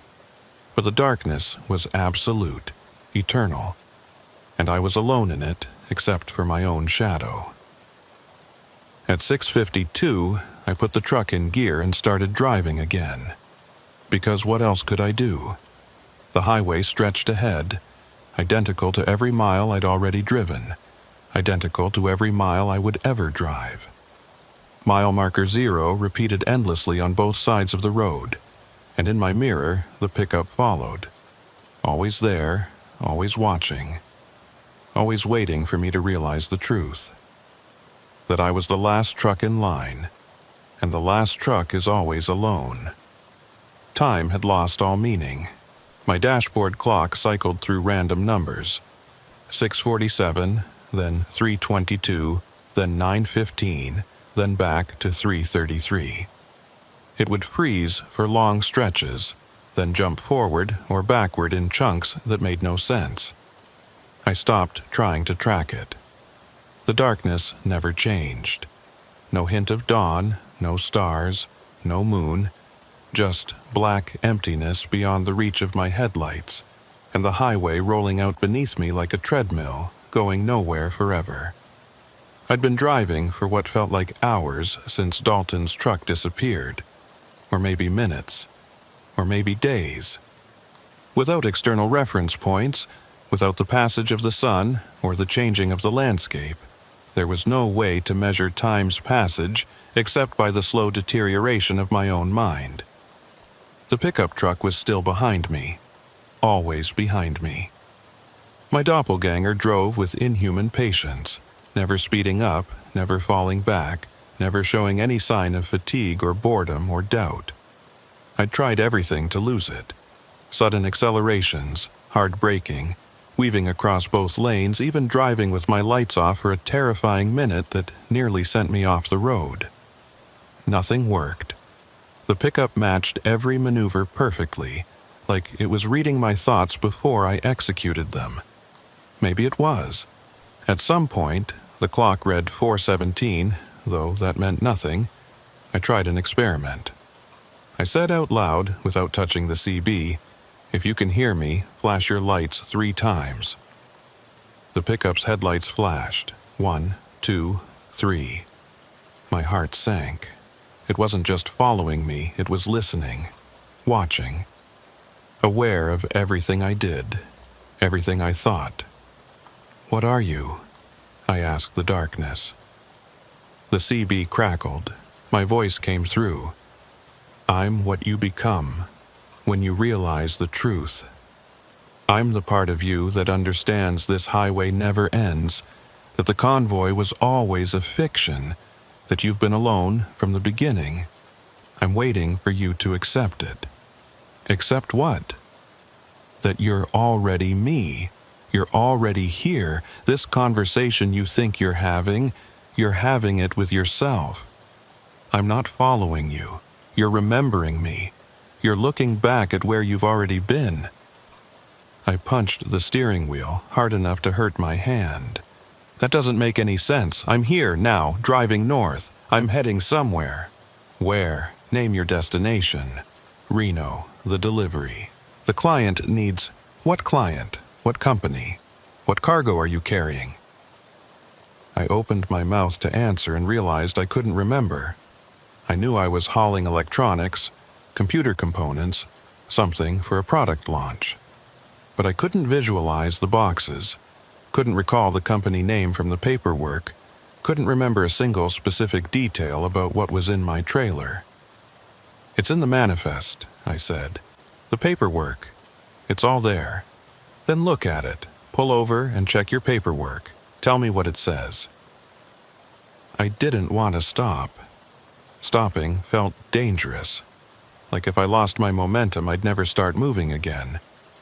But I also couldn't shake the growing dread that the voice was right, that I'd been hauling nothing, heading nowhere since the beginning. I pulled over onto the shoulder. There was plenty of room now, the road having widened at some point to accommodate vehicles much larger than mine. I put the truck in park, left the engine running, and grabbed my clipboard from the passenger seat. The manifest was there, multiple pages clipped together. I flipped to the cargo description. The page was blank. Not empty. Blank. Like it had never been printed on. Just clean white paper with the header and footer, but no text in between. I flipped through the other pages. Bill of lading, blank. Route instructions, blank. Client contact information, blank. Every single page was empty. "No," I whispered. "No, this isn't right." There was information here. I read it. I checked the cargo against the manifest before we left. "Did you?" my voice asked from the CB. "Or did you just go through the motions? Did you actually read the words? Or did you just see what you expected to see?" I threw the clipboard across the cab. It hit the passenger window and clattered to the floor. In my mirror, the pickup had pulled over behind me, maintaining that exact distance. My doppelganger sat motionless behind the wheel, watching me. Waiting. I climbed out of my cab. I shouldn't have done it. Every instinct screamed that leaving the safety of my truck was a mistake. But I had to know. Had to see what was in my trailer. Had to prove that I was carrying something. That this run had purpose and meaning. The air outside was perfectly still. No wind, no sound except the idle of my engine. The temperature was neither hot nor cold. It simply was, neutral and unremarkable. I walked back to my trailer, my boots echoing on the asphalt in a way that sounded wrong. The sound didn't fade properly, didn't dissipate into the distance. It just stopped, cut off sharply, like the darkness was absorbing it. The trailer door was sealed. A numbered plastic tag looped through the latch. I examined it in my flashlight beam. The number matched the one on my blank manifest, 47593. At least that was consistent. I broke the seal and opened the door. The trailer was empty. Completely, absolutely empty. No pallets, no boxes, no cargo of any kind. Just a hollow aluminum box with tie-down points and wheel wells and nothing else. I stood there staring into the empty space, my flashlight beam cutting through the darkness inside, illuminating nothing. "You're hauling shadows," my voice said from somewhere behind me. "That's all this convoy ever carried. Shadows and darkness and the belief that we were going somewhere." I turned around. My doppelganger had gotten out of the pickup and was standing about 20 feet away, hands in pockets, perfectly relaxed. Up close, in the beam of my flashlight, I could see the differences more clearly. This thing looked like me, moved like me, sounded like me, but it was hollow somehow, like a photograph instead of a person. Two-dimensional, a projection. "What happened to us?" I asked. "To the convoy? To me? You want the truth, or the version that lets you keep believing you're still alive? The truth." My doppelganger smiled. "There is no truth. There's only what you choose to believe. But I'll tell you what I believe, which is maybe the same as truth in a place like this." It started walking toward me. I held my ground, though every nerve in my body screamed to run. "I believe we never left Bakersfield," it said. "I believe something happened in that industrial park at midnight. Something wrong, something impossible. And we've been stuck in the moment ever since. We're hauling empty trailers through empty darkness, following phantom trucks driven by phantom drivers, all of us trapped in the same loop. Then why am I the only one who sees it? Why didn't the others? Who says you're the only one? Maybe Dalton knew. Maybe they all knew. Maybe everyone in that convoy was having this exact same conversation with their own shadow. All of us simultaneously aware and unaware. All of us driving toward a destination that recedes faster than we can approach it. It was right in front of me now, close enough to touch. I could see my own reflection in its eyes. Or maybe I was the reflection, and it was real, and I'd gotten them confused. The last truck sees it first because the last truck is furthest from the lie, it continued. You're at the back, so you're the first to notice when the convoy starts to unravel. But eventually, everyone sees it. Everyone realizes. And then they fade, one by one, until only the shadow remains.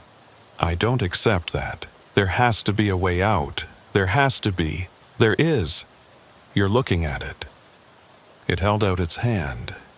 An offering, an invitation. Stop fighting, it said gently. Stop trying to drive toward Reno or back to Bakersfield or anywhere else. Accept that the highway is all there is, all there ever was. Stop being the man who's lost and become the shadow that knows the way. What way? You just said there's no destination. There's no destination outside, but there might be one inside. In the acceptance and the surrender, in becoming what you're meant to become in this place. I looked at the outstretched hand. My own hand, offering me salvation or damnation, I couldn't tell which.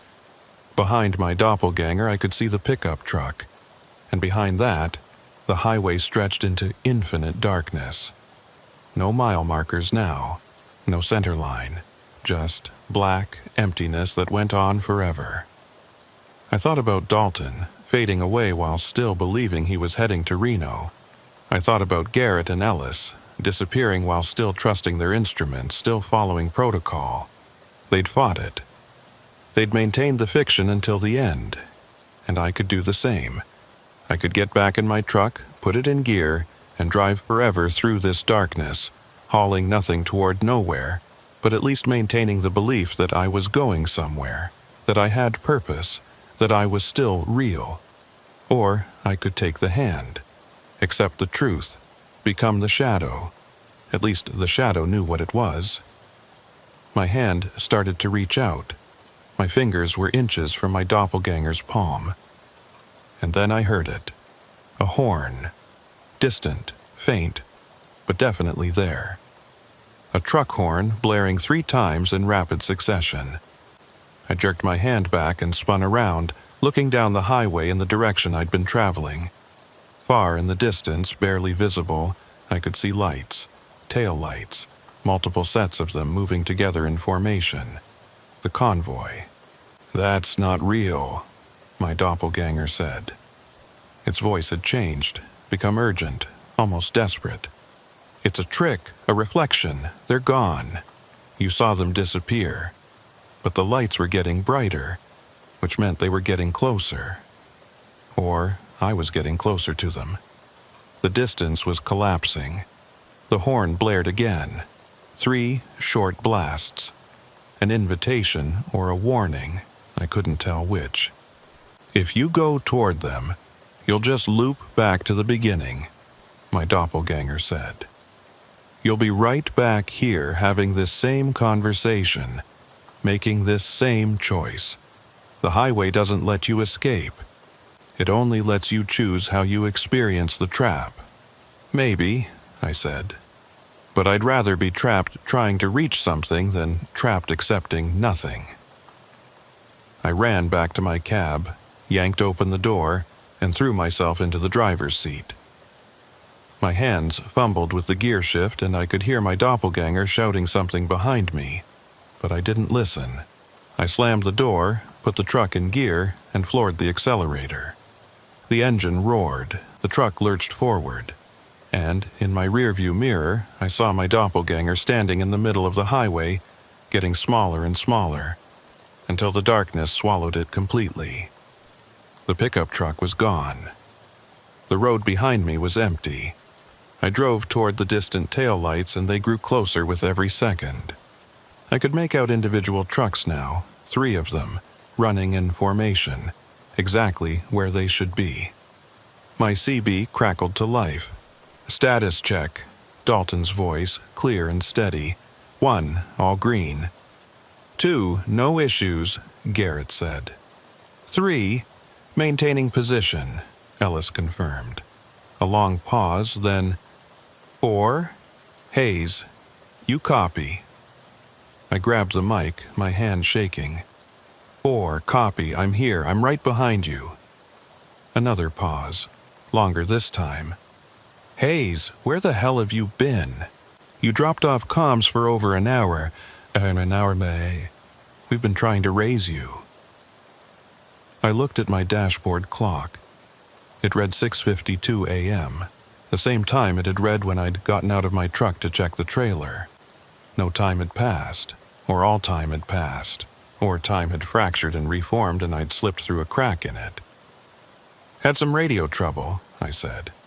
But I'm good now, back in position. Copy that, stay tight. We're 20 minutes out from Reno.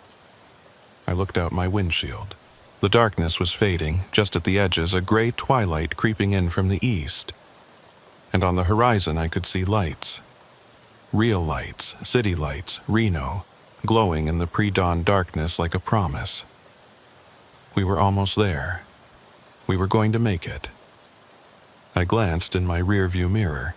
The road behind me was empty. No pickup truck, no doppelganger. Just normal highway with normal mile markers and the first hints of approaching dawn. I'd made it through. I'd escaped, or had I? Because as I watched the convoy ahead of me, I noticed something that made my blood run cold. There were only 3 trucks. Dalton, Garrett, Ellis. Trucks 1, 2, and 3. Where was I in the formation? I was following truck 3, maintaining proper distance, running in the 4th position. But if there were only 3 trucks in the convoy and I was the 4th truck... 4 to convoy, I said slowly. Quick count check. How many trucks do we have? 3 trucks, Dalton responded immediately. 1, 2, 3, why? Just confirming, I said. I looked at my mirrors again. Behind me, the highway was empty. No truck 4, no Wyatt Reeves hauling electronics to Reno. Because I was truck 4, and truck 4 had been missing for over an hour. Which meant the CB crackled. My own voice came through. You chose to keep driving. That's all you needed to do. Accept the pattern. Follow the lights. Don't ask questions. I didn't respond. I couldn't, because I was starting to understand. The doppelganger hadn't been trying to trap me. It had been trying to warn me. By refusing to accept what I'd become, by choosing to chase the convoy instead of surrendering to the truth, I'd locked myself into a different kind of loop. One where I'd follow these 3 trucks forever, always maintaining position, always checking in, always convinced I was heading toward Reno even though Reno would never arrive. The city lights on the horizon weren't getting closer. They were staying at the same distance, perfectly fixed, a mirage that would never resolve into reality. And I'd drive toward them forever, following tail lights that might or might not be real, checking in on a radio that might or might not be broadcasting, hauling cargo that might or might not exist. The last truck in line, always watching, always following, always alone, even when surrounded by the convoy. At 7:04 a.m., Dalton called for a status check. 1, all green. 2, no issues. 3, maintaining position. And I responded right on cue. 4, copy, all good. Because that's what I do now. That's what I've always done. That's what I'll do forever. Follow the pattern. Follow the lights. Don't ask questions.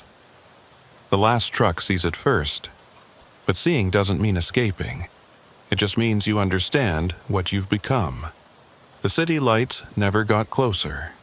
I'd been watching them for what my clock said was 15 minutes, but what felt like hours, and they remained fixed on the horizon like a painting, perfectly detailed but utterly unreachable. We passed mile marker 174, then 175, then 176. Real numbers now. Real progress. Except when I checked my GPS, it showed us still at mile marker 152. The same reading it had shown for the past 20 minutes. The instruments lie, or they tell the truth. There's no way to know which anymore. The sky was getting lighter, a dull, gray illumination that didn't come from any particular direction. Not a sunrise, just a lessening of the absolute darkness, like someone had turned up a dimmer switch fractionally. It was enough to see the landscape now, flat, desert, scrubland stretching to distant mountains, the same view I'd been seeing all night. Or maybe not the same.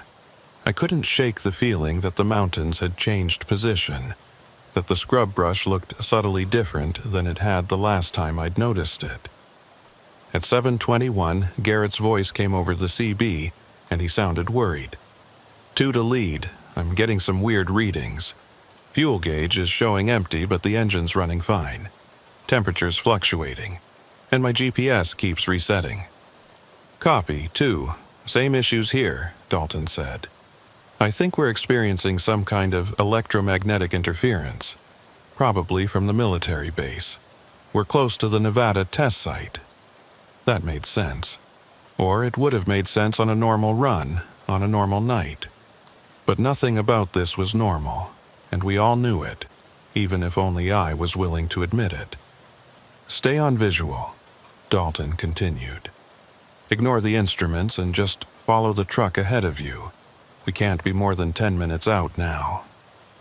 10 minutes. We'd been 10 minutes out for the past 45 minutes.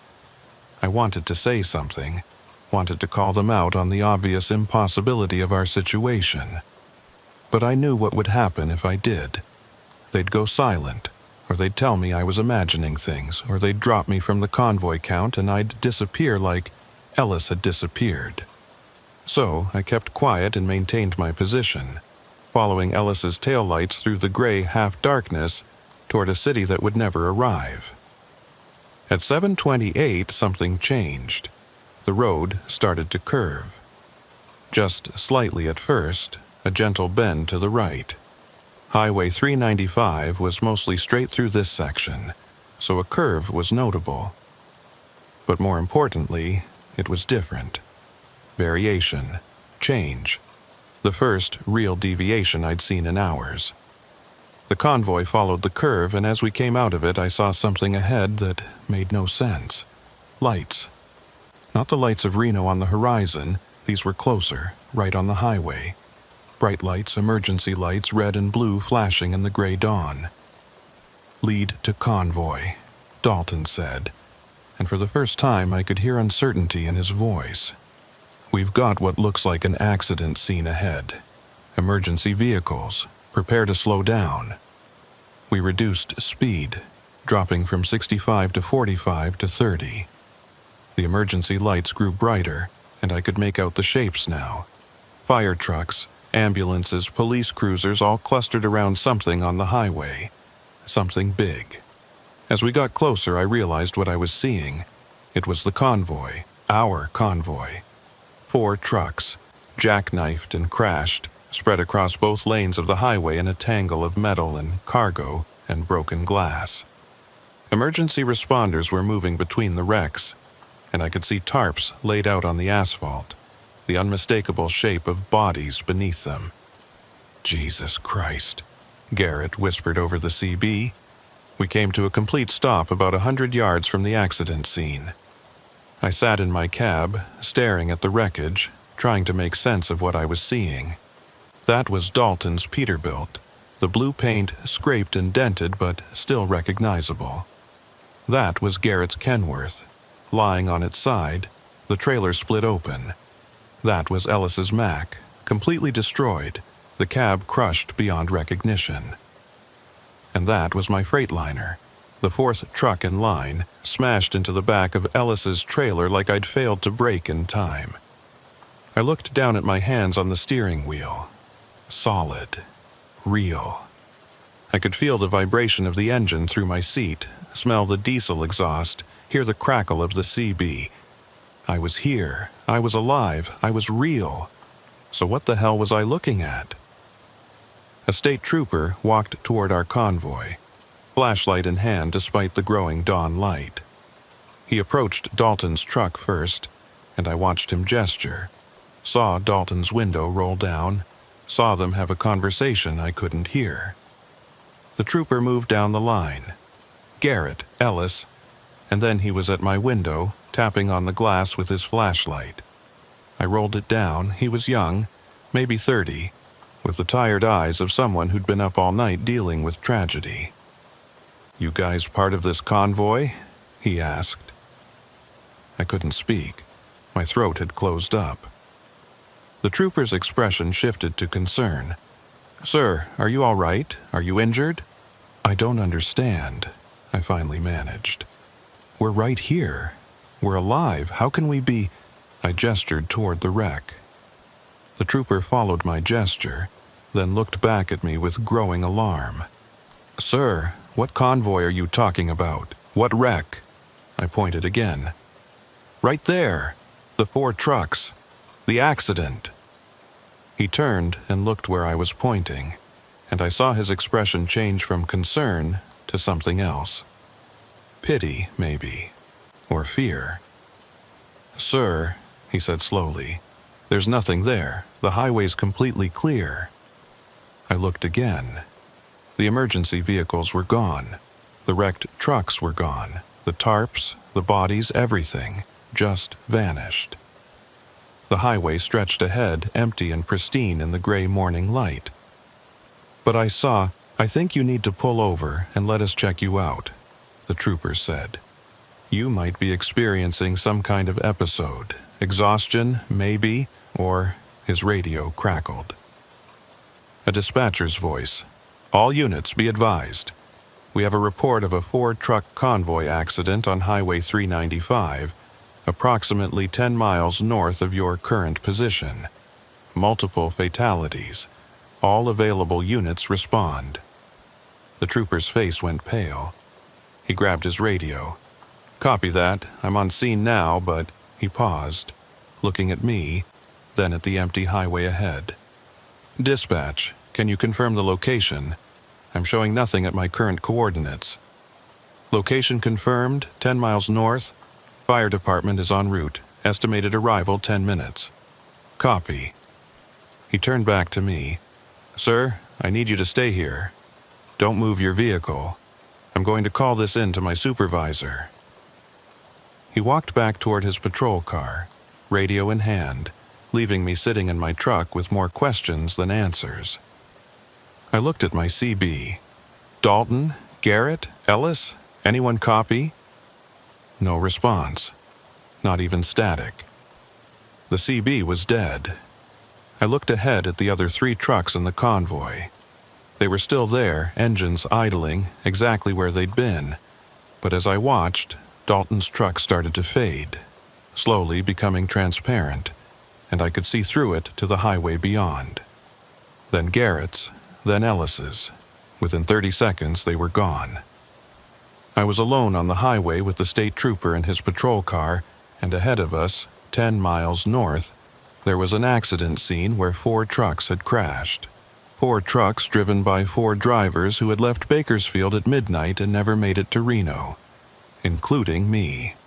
I looked down at my hands again. They were starting to fade too, becoming translucent, and I could see the steering wheel through them. "No," I whispered. "No, this isn't right. I'm here. I'm alive. I made it through." But did I? The question echoed in my mind. Did I make it through, or did I just refuse to accept that I didn't? My CB crackled back to life. My doppelganger's voice, gentle and sad. "You chose to keep driving. You chose to follow the lights. And now you're going to keep making that choice over and over, every night for the rest of time. Because that's what the last truck does. It follows, it observes, it reports what it sees, even when no one's listening anymore." "I don't accept this," I said. "You don't have to accept it. You just have to live it. Or whatever this is. Living or not living, being or not being, does it really matter which?" I looked in my rearview mirror. The pickup truck was there again, parked on the shoulder about 20 yards back. My doppelganger sat behind the wheel, watching me with patient eyes. "The accident happened," it said. "All 4 trucks crashed, all 4 drivers died, but you were the last one, so you saw it coming. You saw the brake lights ahead flash red, saw Dalton lose control, saw the whole convoy collapse in slow motion. And in that last second before impact, you made a choice." "What choice?" "To keep driving, to believe you could avoid it, to convince yourself that if you just stayed in formation, just followed the protocol, just maintained your spacing, you'd make it through.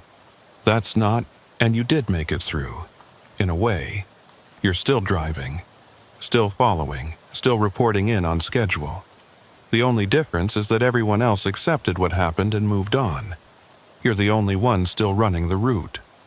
The state trooper was walking back toward me, but he was moving in slow motion, each step taking forever, like he was walking through molasses. "This is your loop," my doppelganger continued. "This is your stretch of highway. Every night you leave Bakersfield at midnight. Every night you follow the convoy north. And every night you arrive here, at this spot, and see the accident that already happened. That you're part of, that you've been part of since the beginning. How do I stop it? You don't. The highway doesn't have an exit for people like you. You made your choice when you chose to keep driving instead of accepting the truth. Now you get to keep driving forever." My hands were almost completely transparent now. I could barely see them on the wheel. The trooper reached my window, but when he looked at me, his eyes went wide. "Sir, are you... where did..." His voice was fading, becoming distant, like he was shouting from the far end of a tunnel. And then everything went white. I'm sitting in my Freightliner in an industrial park in Bakersfield. The clock on my dashboard reads 11:53 p.m. My phone is ringing. It's Linda, the dispatcher. I know what she's going to say. Priority shipment to Reno. 4-truck convoy. Leave at midnight, triple rate plus a bonus. I know I'm going to say yes, because that's what I always say. That's what I always do. And in 7.5 hours, I'll be sitting at that spot on Highway 395, watching emergency vehicles respond to an accident that I'm part of, watching myself fade away, listening to my doppelganger explain the rules of the loop, and then I'll be back here at 11:53 p.m. with the phone ringing and the choice that isn't really a choice. Some people might call this hell, others might call it purgatory. I call it the job. Because I'm a trucker, and truckers drive. That's what we do. We haul our cargo from point A to point B, and we don't ask too many questions about what happens in between. Even when point B is the same as point A. Even when the cargo is ourselves. Even when the only freight we're hauling is the weight of a choice we made in the last second before impact. The phone is ringing. I'm going to answer it. I always answer it. And in the morning, if morning ever comes, someone will find 4 trucks crashed on Highway 395, 10 miles north of the last place I remember being real. They'll find 4 bodies in 4 cabs, all of us dead on impact, all of us gone before we knew what happened. But one of those bodies won't quite be dead, not completely, because I'm the last truck in line, and the last truck always sees it first. Sees the crash, sees the death, sees the loop, and chooses to keep driving anyway. The phone is ringing. I pick it up. "Reeves," I say, my voice steady and professional. "Yeah, I'm available. What's the run?" And the loop begins again.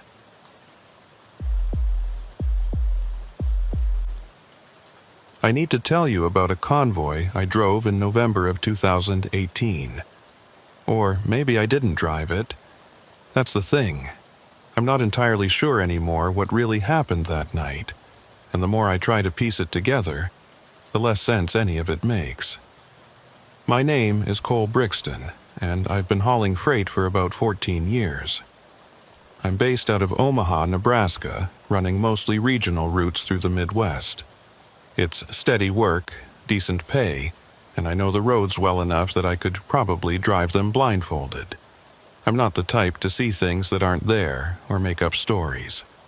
I'm a practical guy, boring even. My ex-wife used to say I had all the imagination of a parking meter. But what happened that November still haunts me, and I can't explain it no matter how hard I try. It started with a phone call on November 17th, a Saturday night around 10:30 p.m. I was at home watching TV, halfway through a beer, when my cell phone rang. Unknown number, but I answered anyway. In this business, you never know when it might be a dispatcher with a last-minute, high-paying run. "Is this Cole Brixton?" A woman's voice, professional, slightly distorted like she was calling from a bad connection. "Yeah, that's me. Who's this?" "This is Sandra from Midwest Transport Solutions. We have an urgent convoy assignment for tonight. Are you available?" I'd never heard of Midwest Transport Solutions, but that wasn't unusual. The freight industry has hundreds of small companies and brokers, and I'd worked with dozens of different outfits over the years. "Depends on the run and the pay," I said.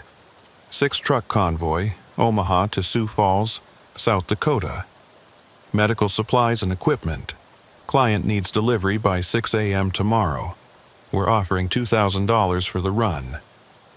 I sat up straighter. $2,000 for a 300-mile haul was extremely good money, suspiciously good. "What's the catch?" I asked. "No catch. The client is a hospital network that had a supply chain failure. They need these materials for scheduled surgeries tomorrow morning. Time is critical, so we're paying premium rates for guaranteed overnight delivery."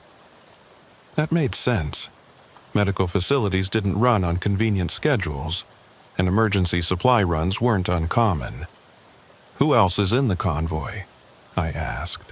5 other experienced drivers. You'd be truck number 4. Lead driver is a man named Jackson Hart. He's done convoy work for us before. I thought about it for maybe 10 seconds. $2,000 was 2 months of mortgage payments. My truck was fueled and ready to go, and Sioux Falls was a straight shot north on I-29.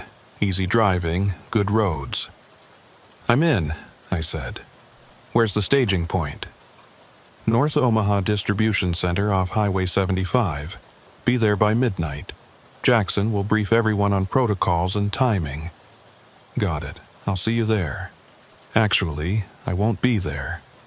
This is dispatch only, but Jackson will have all the information you need.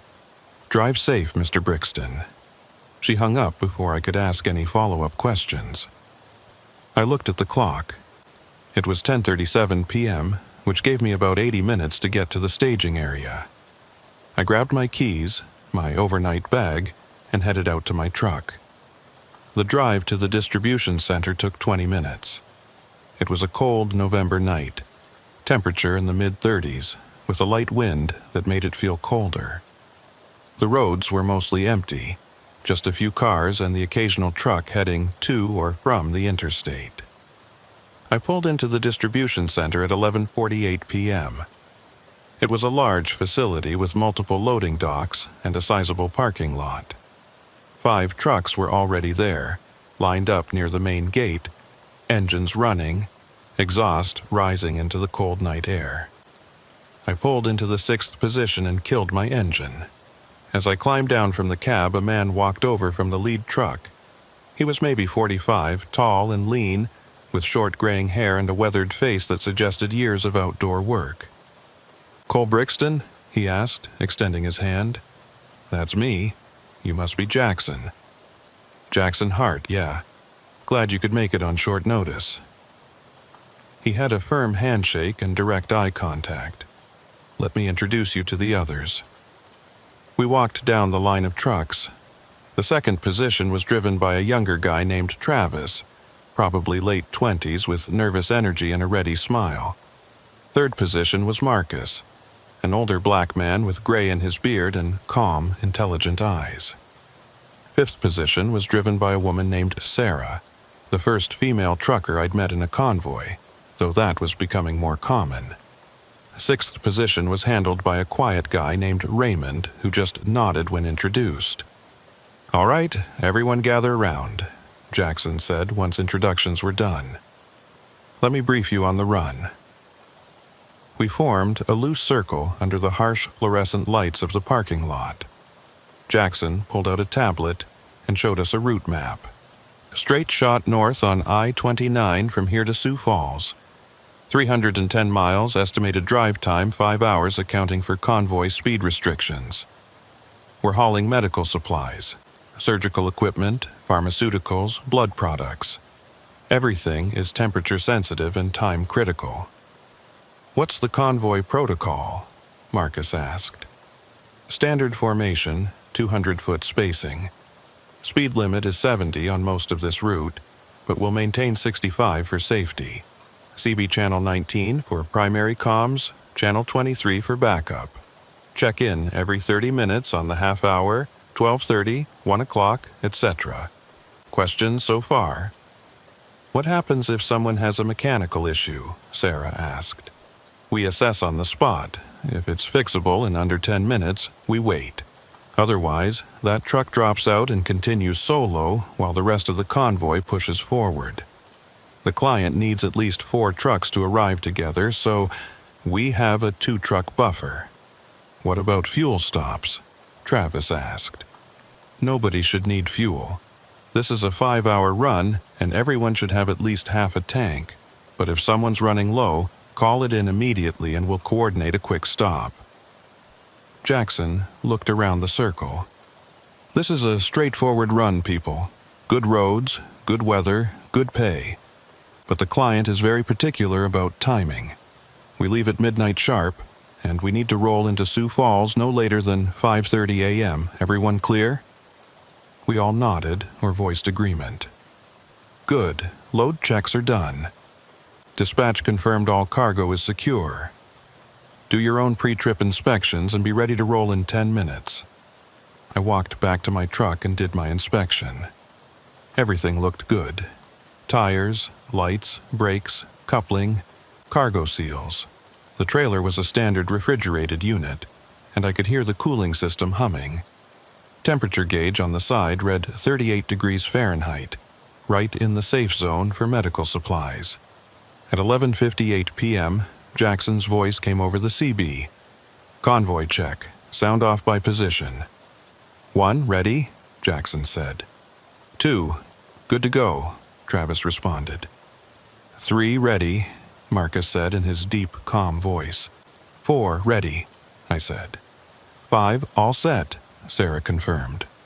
6, good, Raymond said quietly. Excellent. Wheels up in 90 seconds. Maintain spacing, maintain speed, maintain comms. Let's get this done. At exactly midnight, Jackson's brake lights flashed twice, and his rig rolled forward. Travis followed, then Marcus, then me, then Sarah, then Raymond. We formed a line of lights cutting through the darkness. 6 trucks moving as one unit, heading toward the interstate. The first 30 minutes were completely routine. We merged onto I-29 North, settled into formation at 65 miles per hour, and watched the mile markers tick by. The highway was nearly empty. Just us and the occasional car passing in the opposite direction. The night was clear, stars visible overhead, temperature holding steady in the mid-30s. At 12:30, Jackson called for the first check-in. Convoy check, sound off. 1, all systems green. 2, no issues. 3, good here. 4, all good, I said. 5, maintaining position. 6, status green. Roger. Next check at 1 o'clock. Keep it tight, everyone. I settled into the familiar rhythm of highway driving, watching Marcus's taillights ahead of me, occasionally glancing at my mirrors to confirm Sarah was maintaining proper spacing behind me, monitoring my gauges, staying alert but relaxed. At 12:47, something small caught my attention. We passed a mile marker that read 92, which seemed right for our location. But something about it looked off. The reflective surface was too bright, or the wrong shade, or positioned at a slightly wrong angle. I couldn't put my finger on what bothered me about it, but it nagged at me. At 12:53, we passed another mile marker. Mile 97. Again, something felt wrong about it, though I couldn't say what. I keyed my CB. 4 to Convoy. Anyone else think the mile markers look weird tonight? There was a pause. Then Travis responded. 2 here. What do you mean by weird? I don't know, just off somehow, different than usual. Marcus's voice. 3 here. I see what you mean. They look newer, maybe, like they were recently installed. That's it, I said. They look too new, like they haven't weathered. Jackson. I-29 does regular maintenance and marker replacement. Probably just a fresh batch, nothing to worry about. Copy that, I said, though I wasn't entirely convinced. At 1:00 a.m., Jackson called for the scheduled check-in. We all responded normally. Everything was fine. We were making excellent time. By my GPS calculation, we were slightly ahead of schedule. At 1:17, I noticed something else that struck me as odd. We passed an exit sign for a town called Ashford. I'd driven I-29 dozens of times, and I'd never heard of Ashford. I pulled out my phone and checked the map. No town named Ashford appeared on the road. I zoomed in, thinking maybe it was too small to show at normal scale. Still nothing. The highway went through several small towns, Percival, Hamburg, Tabor, but no Ashford. 4 to Convoy, I said. Did we just pass an exit for Ashford? Affirmative, Jackson said. Small town, about 2 miles east of the highway. I'm not seeing it on my map. Probably too small to register. Population can't be more than a few hundred. That should have satisfied me, but it didn't. Small towns still showed up on GPS maps, even if they were just a dot and a name. At 1:23, we crossed the state line into Iowa, or at least we should have crossed the state line. The sign said, "Welcome to Iowa," but something was wrong with it. The state outline was slightly off, the dimensions not quite right, and the welcome message was phrased strangely. Iowa welcomes careful drivers. I'd crossed this border 100 times. The actual sign said Iowa, Fields of Opportunities. This was different.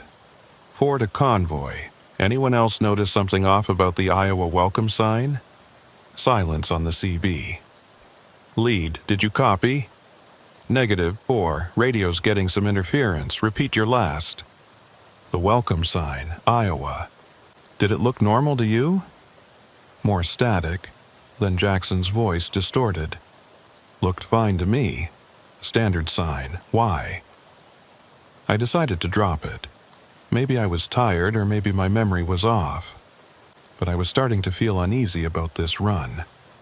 At 1:30, during the check-in, I counted the responses carefully. 1. All systems green. 2. No issues. 3. Maintaining position. 4. All good, I said. 5. Status green. 6. Good here. 6 trucks. 6 responses. Everything normal. But something in the back of my mind whispered that I should count again, that the numbers didn't add up right somehow. At 1:44, we passed a rest area. The sign said, "Rest area 2 miles," but when we reached the supposed location 2 miles later, there was nothing there. No rest area, no exit, no buildings, just highway continuing north through flat Iowa farmland. Ford to lead. I thought we just passed a rest area sign. Affirmative. Must have been closed for renovation. But there was nothing there. Not even a closed facility. Just nothing. Jackson's voice came back after a long pause. Copy that, 4. Sometimes they remove the facilities but leave the signs up temporarily. I wouldn't worry about it. But I was worrying about it, because things were starting to add up in a wrong way, and I was beginning to suspect that something was very off about this convoy. At 2 o'clock, Jackson called for the check-in. Convoy check, sound off. 1, all systems green. 2, no issues. 3, good here. 4, all good, I said. 5, maintaining position. 6, status green. 7, no problems. I grabbed my CB mic immediately. Wait, 7? Who said 7? Silence. Someone just called in as Truck 7. Who was that? Jackson's voice. 4. This is a 6-truck convoy. Nobody called in as 7. I heard it right after Raymond. Someone said 7, no problems. Travis. I didn't hear anything after 6. Sarah. Me neither. Just 6 trucks checking in. Marcus. Cole, you feeling all right? Maybe pull over and take a break if you need one. I'm fine. I heard a 7th truck. Someone else is on this channel. Jackson. 4. I need you to calm down. There are 6 trucks in this convoy. 6 drivers. No one else on this frequency. If you're experiencing fatigue or confusion, let me know and we'll address it. But right now, you're creating a distraction. I bit back my response. They hadn't heard it. Somehow, only I had heard that 7th voice calling in, which meant either I was hallucinating or something very wrong was happening with the radio or with the convoy itself. At 2:13, I made a decision. I pulled out my phone and opened the voice recorder app. If I heard that 7th voice again, I'd record it. Then I'd have proof. At 2:27, we passed a billboard advertising Heartland Family Restaurant, next exit. I'd never seen that restaurant before, but Iowa was full of small diners and family places. Nothing unusual. But when we reached the next exit, there was no restaurant. No buildings at all. Just an empty off-ramp leading to a county road that disappeared into darkness. At 2:30, Jackson called for the check-in. I hit record on my phone. Convoy check, sound off. 1, all systems green. 2, no issues. 3, maintaining position. 4, all good, I said. 5, status green. 6, good here. I waited, my phone recording. My hand tense on the CB mic. Nothing. No 7th voice. Copy all. Next check at 3 o'clock. I stopped the recording and played it back, listening carefully through my earbuds. The check-in played back exactly as I'd heard it. 6 trucks. 6 voices. Nothing else. But I'd been so certain. So absolutely certain that I'd heard a 7th truck the last time. At 2:41, my GPS did something strange. The route line flickered and changed, showing us on a highway that didn't quite match I-29. The road number was right, but the path was subtly different. Like someone had redrawn the map with slightly wrong curves and exits. I zoomed out, trying to get my bearings. The state borders looked wrong too. Iowa's western border with Nebraska wasn't quite the right shape. And there were towns marked on the map that I'd never heard of, while familiar towns were missing. At 2:48, I saw headlights approaching from the opposite direction. A car moving fast. As it passed, I caught a glimpse of it in my side mirror. It was an old model, maybe from the 1970s or 80s, but it looked brand new. No rust, pristine paint. And the people inside, I only saw them for a second, but their faces looked wrong somehow. Too smooth, too perfect, like mannequins. At 2:53, Travis's voice came over the CB, and he sounded shaken. 2 to Convoy. I need to report something weird. My odometer just reset to 0. What do you mean, reset? Jackson asked. I mean, it was showing 82,000 miles, and now it's showing 0. Just zeroed out while I was watching it. "Probably an electrical glitch," Jackson said. "Is your engine running normally?" "Yeah, everything else is fine, just the odometer." "Monitor it and let me know if anything else happens." "Copy." At 3 a.m., Jackson called for the check-in. I recorded it again. "Convoy check, sound off." 1, and all systems green. 2, no issues besides the odometer thing. 3, maintaining position. 4, all good, I said, though nothing was good. 5, status green. 6, good here. And then clear as day. 7, all systems green. I grabbed my mic. "There, did everyone hear that? 7. Jackson. 4, I'm going to need you to stay off the channel unless you have a genuine emergency. No one is calling in as Truck 7. But I heard it, clear as anything. You're the only one hearing it, Cole. Which means the problem is on your end. Check your radio, check your hearing, check your mental state, but stop disrupting the convoy comms." I played back the recording, hands shaking. The audio was clear. 6 trucks, 6 voices, nothing more. But I had heard it, I knew I had heard it. At 3:17, my temperature gauge, which had been steady at 38 degrees all night, suddenly dropped to 29, then jumped to 45, then back to 38. At 3:23, we passed mile marker 187. 5 minutes later, we passed mile marker 187 again. The same marker, the same exact dent in the post, the same angle, the same reflection pattern. We were looping. The highway was repeating itself. At 3:30, during the check-in, I didn't bother recording. I just counted carefully. 6 voices responded, but in my rearview mirror, I counted the trucks behind me. Sarah in position 5, Raymond in position 6, and a 7th truck, running dark, no company markings, maintaining perfect spacing behind Raymond. I could see it. It was right there. A 7th truck that shouldn't exist following our convoy through the Iowa darkness. And as I watched, an 8th truck pulled in behind it. Then a 9th. The convoy was growing, adding trucks that nobody could hear, that nobody but me could see that weren't supposed to be there.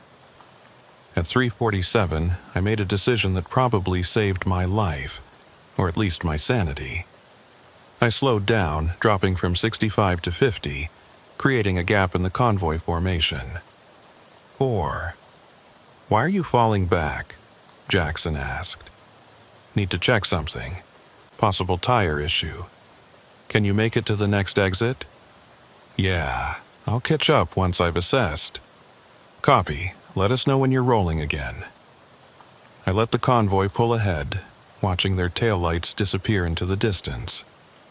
And I watched the trucks that followed me, 7, 8, 9 of them now, slow down to match my speed, maintaining their spacing, following me instead of the main convoy. They weren't part of the convoy at all. They were following me specifically. At 3:52, I pulled off onto the shoulder, put my hazards on, and got out of my truck. The phantom trucks pulled over behind me, one after another, like dominoes. 9 trucks that made no sound, produced no exhaust, cast no light except their headlights. I walked back toward them, my flashlight cutting through the darkness. The first truck, the 7th position, looked almost normal. Almost. But the details were wrong. The manufacturer's badge was misspelled. The mud flaps had a logo I didn't recognize. The license plate was a series of numbers that didn't follow any state's format. The second truck was worse. The proportions were off. The cab was too long. The wheels were too far apart, the trailer attached at an impossible angle. The third truck wasn't a truck at all anymore. It was something shaped like a truck, but made of materials that didn't exist, following physical laws that didn't apply. I backed away slowly, returning to my cab, and pulled back onto the highway. The phantom trucks followed. And ahead, somewhere in the darkness, the real convoy drove on towards Sioux Falls, completely unaware that they'd lost Truck 4 to something that existed in the spaces between mile markers, in the gaps between check-ins, in the version of the highway that nobody was supposed to see. I drove alone through the pre-dawn darkness, followed by 9 trucks that shouldn't exist, heading toward a destination that might not be there, on a highway that had stopped making sense hours ago. And somewhere in my mind, a terrible certainty was growing. This convoy was never real. The dispatch call, the other drivers, the route itself, none of it existed in the way I understood existence. I was driving through something else, something that looked like Iowa, that pretended to be a convoy run, but was actually something much stranger and much more dangerous, and I had no idea how to get back to the real world, or if I ever would. At 4:00 a.m., I pulled off at an exit for a town called Riverside. I needed to stop, needed to think, needed to figure out what was happening. The phantom trucks followed me off the highway, maintaining their spacing all the way down the ramp. The town was there, buildings, streetlights, a few businesses along the main drag, but it was completely deserted. No cars, no people, no lights in any windows. Just empty structures standing in the cold November darkness like a movie set after everyone's gone home. I pulled into the parking lot of a closed gas station, my phantom convoy pulling in behind me like a procession of ghosts. Through my mirrors, I could see them more clearly now. 9 trucks, each one slightly less real than the last, stretching back into the darkness like a corrupted photograph. I grabbed my phone and tried calling dispatch, Sandra from Midwest Transport Solutions. The call wouldn't connect. Not busy, not out of service, just wouldn't connect. Like I was trying to call a number that had never existed. I tried texting my wife. The message wouldn't send. I tried opening my browser to search for Midwest Transport Solutions. The page loaded, but the search returned no results. The company didn't exist. No website, no social media presence, no listings in any freight directory. I sat there in my cab, staring at my phone, trying to process what this meant. Then I thought of something. I opened my banking app and checked my account. If this convoy was real, there should be a contract signed, a payment arrangement, something in my records. There was nothing. No contract with Midwest Transport Solutions. No pending payment. No record of any kind that I'd agreed to this run. I checked my calendar. No entry for tonight's convoy. I checked my texts and call history. No call at 10:30 p.m. from Sandra or anyone else offering me this job. According to my phone, this convoy had never been scheduled. I had no reason to be here, no reason to be driving through Iowa in the middle of the night. But I was here. My truck was here. The phantom convoy behind me was here. All of it was real, in some sense, even if the record said otherwise. At 4:17, I tried the CB again. Fordet to Convoy. Jackson, do you copy? Static. Anyone on this frequency, please respond. More static, then a voice that wasn't quite right. We copy 4. We've been waiting for you. Who is this? We're the convoy. We've always been the convoy. You fell behind, and we've been waiting for you to catch up. Jackson, is that you? Jackson was never real, Cole. None of them were real. It was always just you, driving alone, imagining you were part of something larger. My blood ran cold. That's not true. I met them. I shook Jackson's hand. I talked to all of them. Did you? Or did you see what you expected to see? Did you talk to shadows and convince yourself they were people? I grabbed my phone and scrolled through my photos, desperate for proof. I'd taken a picture of something tonight, I was sure of it. The convoy lineup, or the briefing, or nothing. No photos from tonight. The most recent image in my camera roll was from 3 days ago. "This isn't real," I said out loud. "This conversation isn't real. You're just stress or fatigue, or we're as real as anything else in this place," the voice said. "And you've been here longer than you think.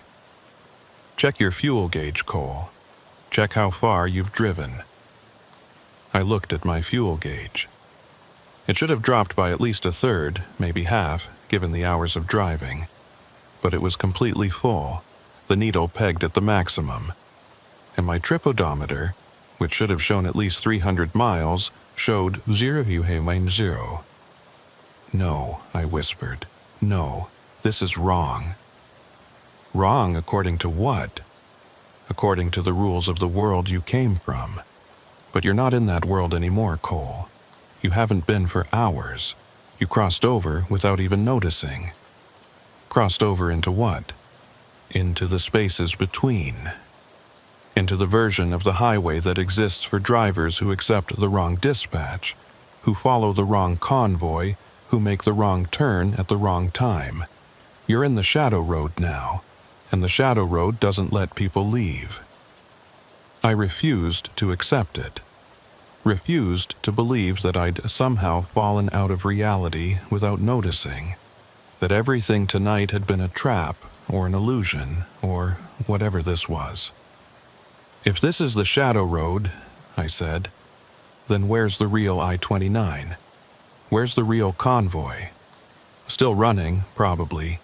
Still heading to Sioux Falls. But they don't remember you. They never had a truck 4.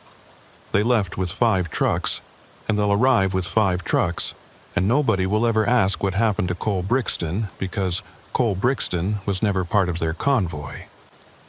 I started my engine. "Then I'll find the real highway. I'll get back to the real world." "You can try. Others have tried. But the shadow road is longer than the real road, and it has more exits, and every exit leads somewhere stranger than the last. Good luck, Cole. You're going to need it." The CB went silent. I sat there for a long moment, breathing hard, trying to think rationally. There had to be an explanation. Stress-induced hallucination. Carbon monoxide poisoning. Some kind of elaborate prank. Anything but the impossible thing the voice had suggested. I looked in my rearview mirror. The 9 phantom trucks were still there, idling silently, waiting for me to make a decision. I put my truck in gear and pulled out of the gas station parking lot. If this was the shadow road, then somewhere there had to be an entrance, which meant there had to be an exit. I just needed to find it. I got back on the highway, or what looked like the highway, and headed north. The phantom convoy followed. At 4:30, Jackson's voice came over the CB for a check-in, but it sounded distant and hollow, like a recording played through broken speakers. I didn't respond. I was done pretending this was a normal convoy run. At 4:43, I passed a sign that said Sioux Falls, 47 miles. That should have been encouraging. We were getting close to the destination.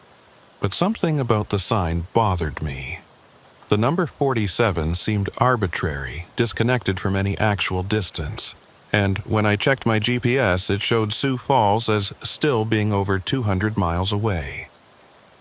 At 4:51, I saw something ahead on the road that made me slow down. There was a truck pulled over on the shoulder, hazard lights flashing. As I got closer, I recognized it. It was Marcus's rig, Truck 3 from the convoy. I pulled over behind it, grabbed my flashlight, and got out. The phantom truck stopped on the shoulder behind me, forming a line of silent witnesses. Marcus's truck was empty. The driver's door was open, keys still in the ignition, engine running. But there was no sign of Marcus anywhere. I looked in the cab, checked the trailer, walked a circle around the entire rig. Nothing. He had just vanished. On the dashboard, I saw a note. Handwritten, but the letters were wrong. Too perfect, too uniform. Like They'd been printed rather than written by hand. It read, "The convoy continues. We all reach the destination eventually." I backed away from the truck and returned to my own rig. As I climbed into my cab, I looked in my mirror and saw that Marcus's truck had disappeared. Just gone, like it had never been there. The phantom trucks were still there, though. Still following, still waiting. At 5 o'clock a.m., the eastern sky should have been showing the first hints of dawn. But the darkness was absolute, unchanging, eternal. The night had stopped progressing toward morning, locked in a permanent pre-dawn twilight. At 5:17, I saw another truck on the shoulder. This time, it was Travis's Kenworth. Empty, abandoned, engine running, driver's door open. Another note on the dashboard. "Thank you for your service. Your delivery is appreciated." At 5:28, I found Sarah's truck. Same condition, same mysterious abandonment. I didn't stop for this one. I just drove past, my heart pounding, my hands gripping the wheel so hard they ached. The convoy had collapsed. All the other drivers were gone, vanished one by one, leaving their trucks behind like shells. And I was alone on the shadow road, with only my phantom followers for company. At 5:30, Jackson's voice came over the CB one last time. "Cole," he said, and his voice was sad and tired and very far away. "I'm sorry we couldn't tell you the truth, but the shadow road needs drivers, and it chooses carefully. You were selected, Cole. This was always meant to be your road." "Tell me how to get off it," I said. "Tell me how to go back. You can't go back. Nobody goes back. But you can go forward. You can accept your role, become part of the convoy that exists in the spaces between, help guide other lost drivers to their destinations." "What destinations? Where are we even going?" "Nowhere. Everywhere. It doesn't matter. The driving is the point, Cole. The eternal movement, the perpetual journey. That's what the Shadow Road offers. Freedom from arrival. Freedom from destinations. Just the pure experience of driving forever through the endless night. That's not freedom, that's hell. That's a matter of perspective." Jackson paused. "I have to go now. We all have to go. But you'll see us again, Cole. On the Shadow Road, everyone meets eventually. Safe travels." The CB went dead. At 5:47, I crested a hill and saw something that took my breath away. Ahead of me, stretching from horizon to horizon, was a vast parking lot filled with trucks. Thousands of them, maybe hundreds of thousands, all parked in perfect rows, all empty, all abandoned. The lost trucks of the Shadow Road, the vehicles of drivers who'd accepted the wrong dispatch and ended up here. And beyond the parking lot in the distance, I could see the highway continuing. The Shadow Road went on, winding through the darkness, promising more miles, more exits, more small towns that didn't quite exist. The phantom trucks behind me had multiplied. There were dozens now, maybe hundreds, all following me toward that vast graveyard of vehicles. I had a choice to make. I could keep driving, keep following the Shadow Road wherever it led, join the eternal convoy of lost drivers who'd given up trying to find the real world. Or I could stop. Park my truck in that vast lot, join all the others who'd reached this place and gone no further. Or I could try something else, something the voice hadn't mentioned, because maybe it didn't want me to know it was possible. I could reject the road entirely. At 5:53, I did something that probably saved me, though I'm still not entirely sure how or why it worked.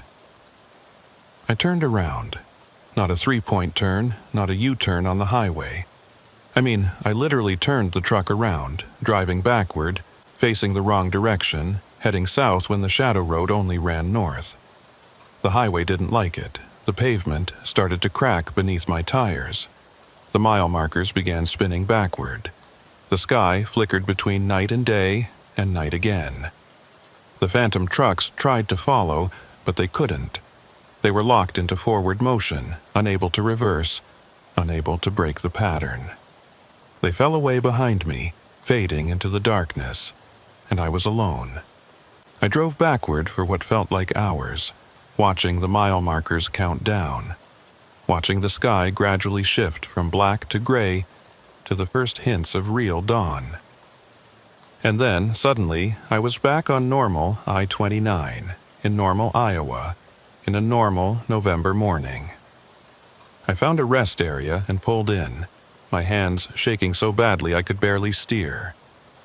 I sat there in the parking lot for a long time, watching other trucks come and go, watching normal people live normal lives, grateful to be back in a world that made sense. I checked my phone. It was 6:47 a.m. Sunday, November 18th. I'd been driving all night, but the convoy had never existed. Midwest Transport Solutions had never called. Jackson, Travis, Marcus, Sarah, Raymond, none of them were real. Or maybe they were real, but they existed in a different version of the highway, a version I'd somehow accessed and escaped from. I pulled out my logbook to record the night's drive and found something that made my blood freeze. There was an entry for last night, written in my handwriting, but I didn't remember writing it. It said November 17th, 11:30 p.m. to November 18th, 6:47 a.m. solo run, Omaha to Sioux Falls. Delivery completed successfully. No incidents. But I hadn't delivered anything. I hadn't reached Sioux Falls. I'd turned around and escaped the shadow road before reaching whatever destination it had in mind. Unless I had reached Sioux Falls. Unless I'd completed the delivery in some version of reality that I couldn't remember. Unless the shadow road had used me for its own purposes while I thought I was escaping. I checked my fuel gauge. Empty. I'd burned a full tank of diesel. I checked my trip odometer. 347 miles. The exact distance from Omaha to Sioux Falls and back to this rest area. Whatever had happened last night, it was over now. I was back in the real world, back on the real highway, back in the version of reality where I belonged. But I knew I'd never fully escape it. Because somewhere, on a highway that exists in the spaces between real roads, a convoy is still running. 6 trucks, or maybe 9, or maybe hundreds, all following the same route to the same impossible destination. And one of those trucks has my name on it. I should have let it go. Should have written it off as a stress-induced episode, a weird night of highway hallucinations, and moved on with my life. That's what any rational person would do. But I couldn't shake the feeling that what I'd experienced was real, that I'd actually driven on that shadow road and somehow found my way back. And if it was real, then it had happened to others. There had to be evidence. I spent the next 3 weeks obsessing over it. I searched online for any mention of Midwest Transport Solutions. Nothing. I called every freight company and broker in the Midwest asking if they'd heard of them. None had. I tried to find the other drivers from the convoy. Jackson Hart, Travis, Marcus, Sarah, Raymond, and came up empty on all of them. According to every searchable record, that convoy had never existed, and those people had never existed, but my logbook said I'd made the drive. My fuel receipts showed I'd burned a full tank. My own memory, fragmented and unreliable as it was, insisted that something had happened. On December 9th, I got a call from a trucker I knew named Pete Dalton. We'd run some routes together years ago and stayed in touch, swapping stories and industry gossip. "Cole, I heard something weird that made me think of you," Pete said. "You know anything about a convoy that disappeared a few years back? 6 trucks heading from Omaha to Sioux Falls?" My heart started racing. When was this? Trying to remember. I think it was 2016. Yeah, November 2016. All 6 trucks just vanished somewhere on I-29. Never reached their destination, never called in, just gone. Massive search operation found nothing. No wrecks, no trucks, no drivers. Like they evaporated. Pete, I need everything you know about this, every detail. Not much to tell, man. It was in the news for a few days, then the story just kind of died. Company that hired them folded soon after. Some outfit called Plains Transport or something. I only remember it because one of the drivers was a friend of a friend. Do you remember any of the drivers' names? Just one. Jackson Hart, lead driver. Guy was a legend, 20+ years on the road, never had an accident, and then he just vanished. My skin went cold. Pete, I need to call you back. I hung up and immediately started searching. Convoy disappearance I-29, November 2016. Nothing. Jackson Hart missing trucker, 2016. Still nothing. 6 trucks disappeared Iowa. No results that matched what Pete had described. It was like the internet had been scrubbed of any mention of it. Or like Pete's memory was conflating different events. Or like the convoy existed in a liminal space where it was real enough to be remembered, but not real enough to leave permanent records. I called Pete back. Can you connect me with your friend, the one who knew Jackson Hart? Sure. I'll text you his number. Guy's name is Tom Briggs. Tell him I sent you. 20 minutes later, I was on the phone with Tom Briggs. Yeah, I remember Jackson, Tom said. Good driver, solid guy.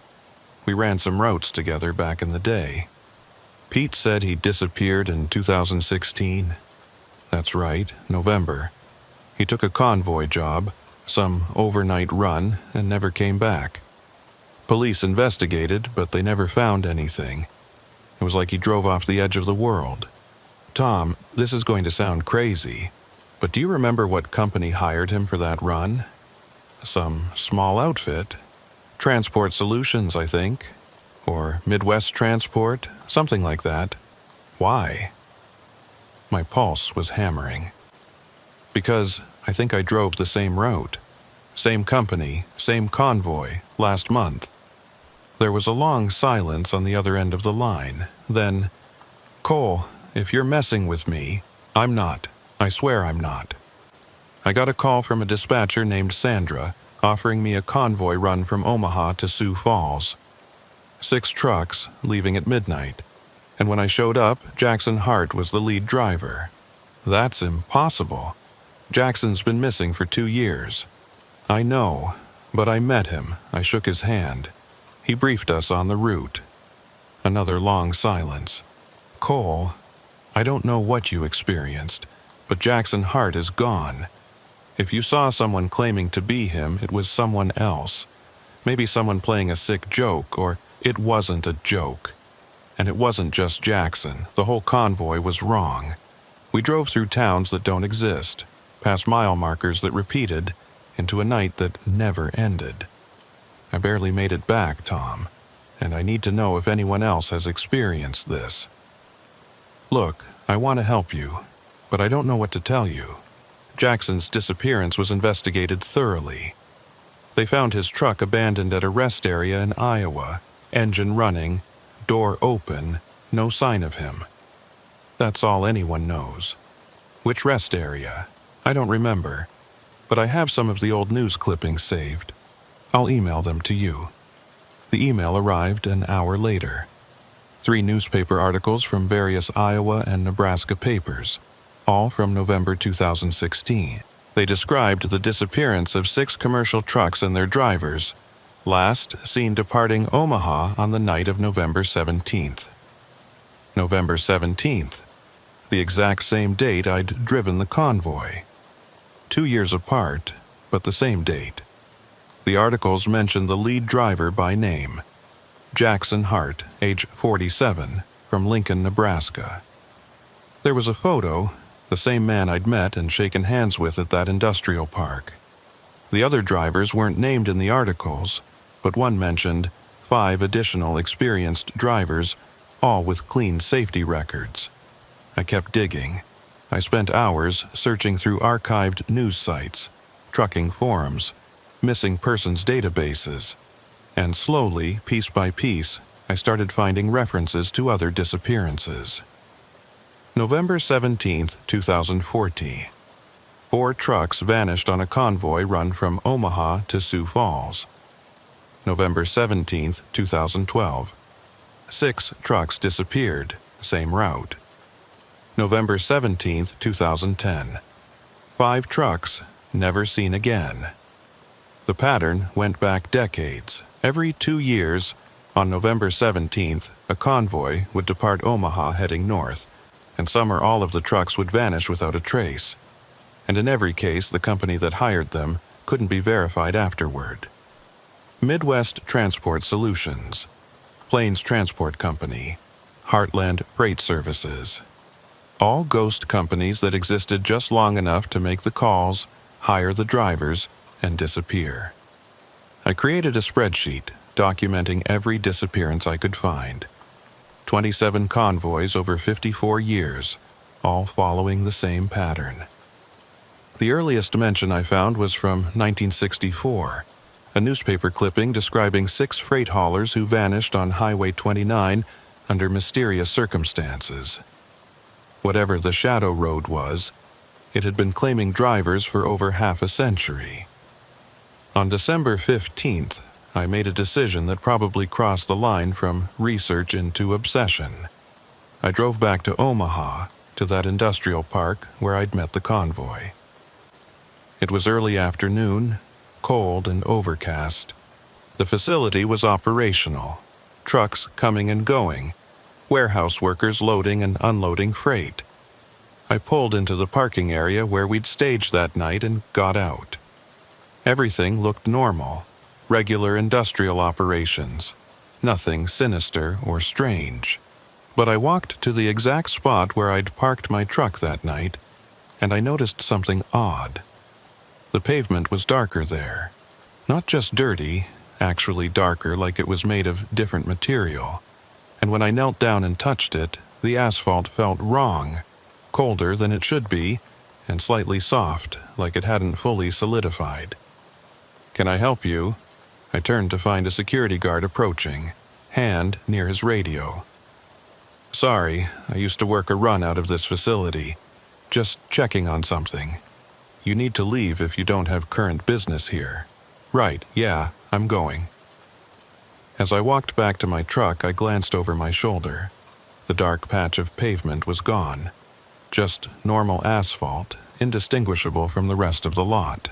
That night, I drove past the distribution center at exactly 11:30 p.m. I parked across the street and watched. At 11:47, trucks started arriving. 1, 2, 3, 4, 5. They lined up in the same formation I remembered, though the specific rigs were different. At 11:53, a man walked out and started talking to the drivers. Even from a distance, I recognized his posture, his movements. Jackson Hart.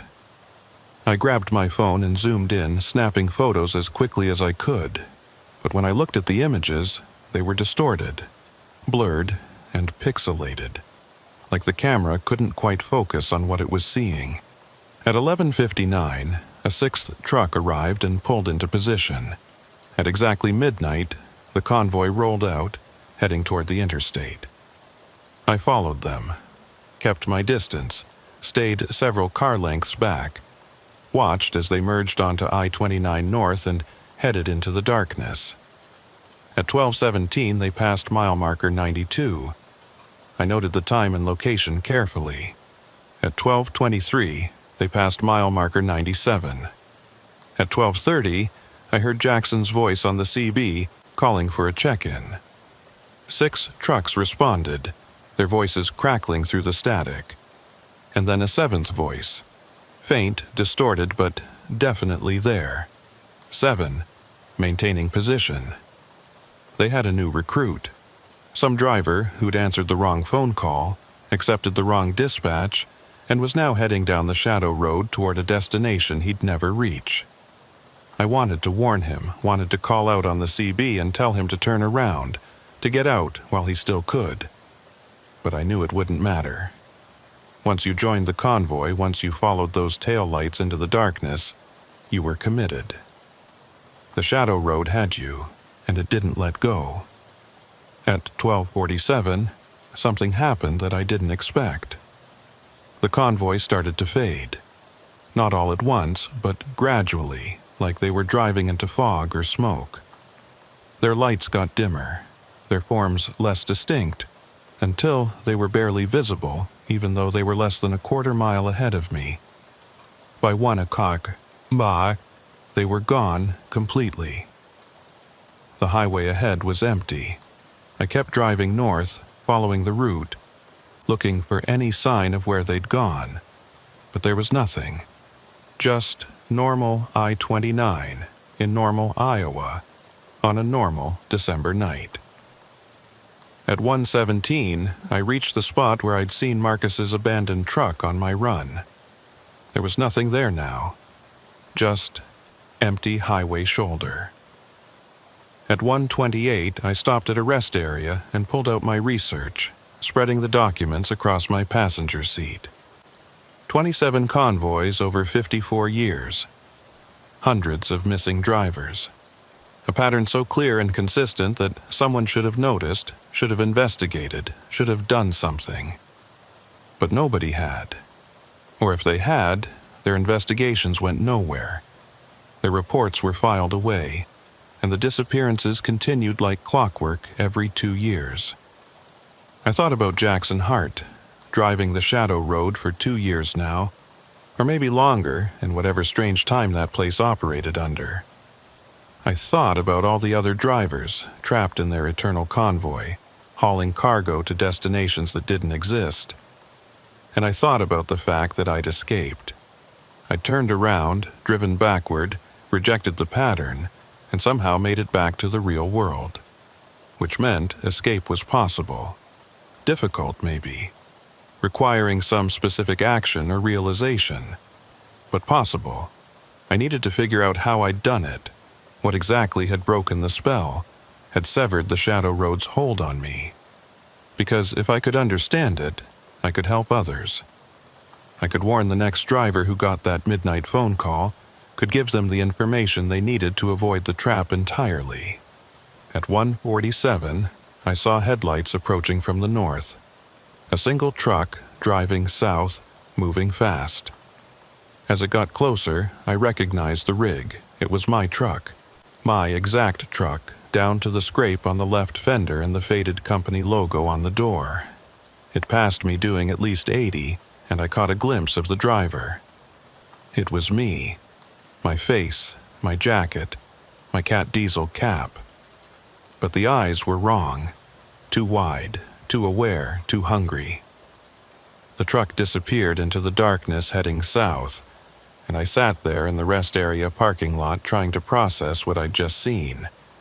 That was my shadow, my doppelganger, the version of me that had stayed on the Shadow Road, that had accepted the eternal drive, that was now part of the phantom convoy, which meant I hadn't fully escaped. Part of me was still there, still driving, still following those taillights into the endless night. And somewhere in the multiverse of highways, in the version of I-29 that existed between mile markers and moments, Cole Brixton was truck 4 in an eternal convoy, checking in every 30 minutes, maintaining his spacing, heading toward Sioux Falls forever. At 2:00 a.m., I made another decision. I couldn't let this keep happening. Every 2 years, more drivers disappeared. More trucks joined the phantom convoy. More people fell through the cracks in reality and ended up on the Shadow Road. I had to find a way to stop it, or at least to warn people, to shine a light on the pattern and force someone to investigate, to acknowledge, to intervene. But who would believe me?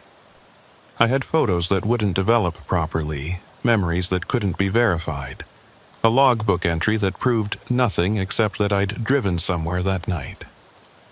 I didn't have evidence. I had a story, and stories aren't enough. Unless Unless I made sure the next convoy didn't disappear. Unless I followed them, documented everything, and brought back proof that couldn't be dismissed or explained away. It was a dangerous plan. Maybe a stupid plan. But it was the only plan I had. And I had exactly 23 months to prepare for it. Because November 17th would come again. The Shadow Road would open again. And when it did, I'd be ready. 23 months is a long time to obsess over something. Long enough to lose your wife, your friends, your sense of proportion. That's what happened to me between December 2018 and November 2020. I stopped taking regular routes. I spent all my time researching, documenting, preparing. I filled 3 notebooks with information about the disappearances. I turned my apartment into what my ex-wife called a serial killer's evidence board before she left. On November 17th, 2020, at exactly 10:30 p.m., my phone rang. Unknown number. "Is this Cole Brixton?" A woman's voice. Professional. Slightly distorted. "It is. This is Sandra from Midwest Transport Solutions. We have an urgent convoy assignment for tonight. Are you available?" I'd rehearsed this moment 100 times. "I'm available, but I need names and company affiliations for everyone in the convoy." Long pause. "That information will be provided at the staging area. I want to know now." "Mr. Brixton, we need your confirmation immediately, or we'll move to the next available driver. Then move on." Instead of hanging up, Sandra said, "The lead driver is Jackson Hart." My blood ran cold. Jackson Hart has been missing since 2016. Jackson Hart is one of our most reliable drivers. Are you interested in this assignment or not? I'll be at the staging area at midnight. I called Pete Dalton and told him to track my GPS. If I don't text you by 8 a.m., start making calls. At 11:45 p.m., I pulled into the industrial park. 5 trucks were already there. I recognized some from my research, rigs that had disappeared in previous convoys. Jackson Hart walked toward me, looking exactly the same as 2 years ago, not aged a day. "Cole Brixton," he said, extending his hand. "Good to see you again." I didn't take it. "You remember me?" "Of course. You were with us in 2018. You completed the run, and now you're back for another one." "That's not what happened. I escaped." Jackson smiled. "The Shadow Road doesn't need to trick people. People trick themselves. You've spent 2 years obsessing over it. You've sacrificed everything. And now you're here. If that's not a choice, what is?" I pulled out my phone. The call log showed no incoming call at 10:30 p.m. At exactly midnight, the convoy rolled out. I was truck 6 bringing up the rear. We merged onto I-29 North, and immediately the highway changed. The pavement was darker, the mile markers wrong, the stars positioned in impossible patterns. We'd crossed over to the Shadow Road. At 1 o'clock, we passed mile marker 0. At 1:30, we passed it again. At 2 o'clock, my recording had corrupted. Just static. At 2:30, I pulled over. The convoy continued without me. I got out and stood on the Shadow Road, looking at a landscape that couldn't exist. Desert that was somehow also forest. Mountains both near and impossibly distant. I had a choice to make. I could keep driving, join the eternal convoy, or escape again, leaving another piece of myself behind. I'd seen my shadow self 2 years ago. Still driving, still trapped.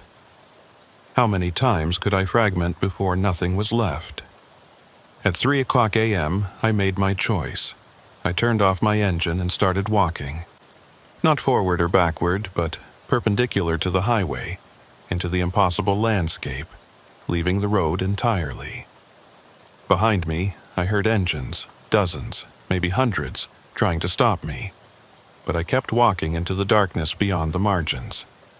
And in that space between worlds, I found all the other versions of myself, every fragment left behind, all standing in the darkness with my face. "You can't keep doing this," one said. "Eventually, there won't be enough of you left." "I know, but I can't stop trying." They looked at me and slowly smiled. "Then we'll help you. We'll show you the way out, the real way, the exit that doesn't cost pieces of yourself."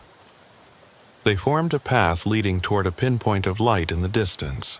"Walk toward the light," they said in unison. "Don't stop, don't look back.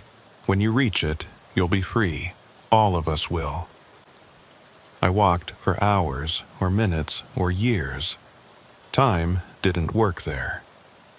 Eventually, I reached the light, an exit sign showing a real I-29 number. I climbed the off-ramp and found myself on the shoulder of the real highway. My truck was there. It was 6:47 a.m., November 18th, 2020. Pete had texted 17 times. I texted back, "I'm okay, I made it out, and I have the proof." In my pocket was a mile marker from the Shadow Road. Physical proof. Metal stamped with 0, made from materials that didn't exist. I drove to the police station. When they tested the marker and found materials that matched no database, they listened. An investigation was launched.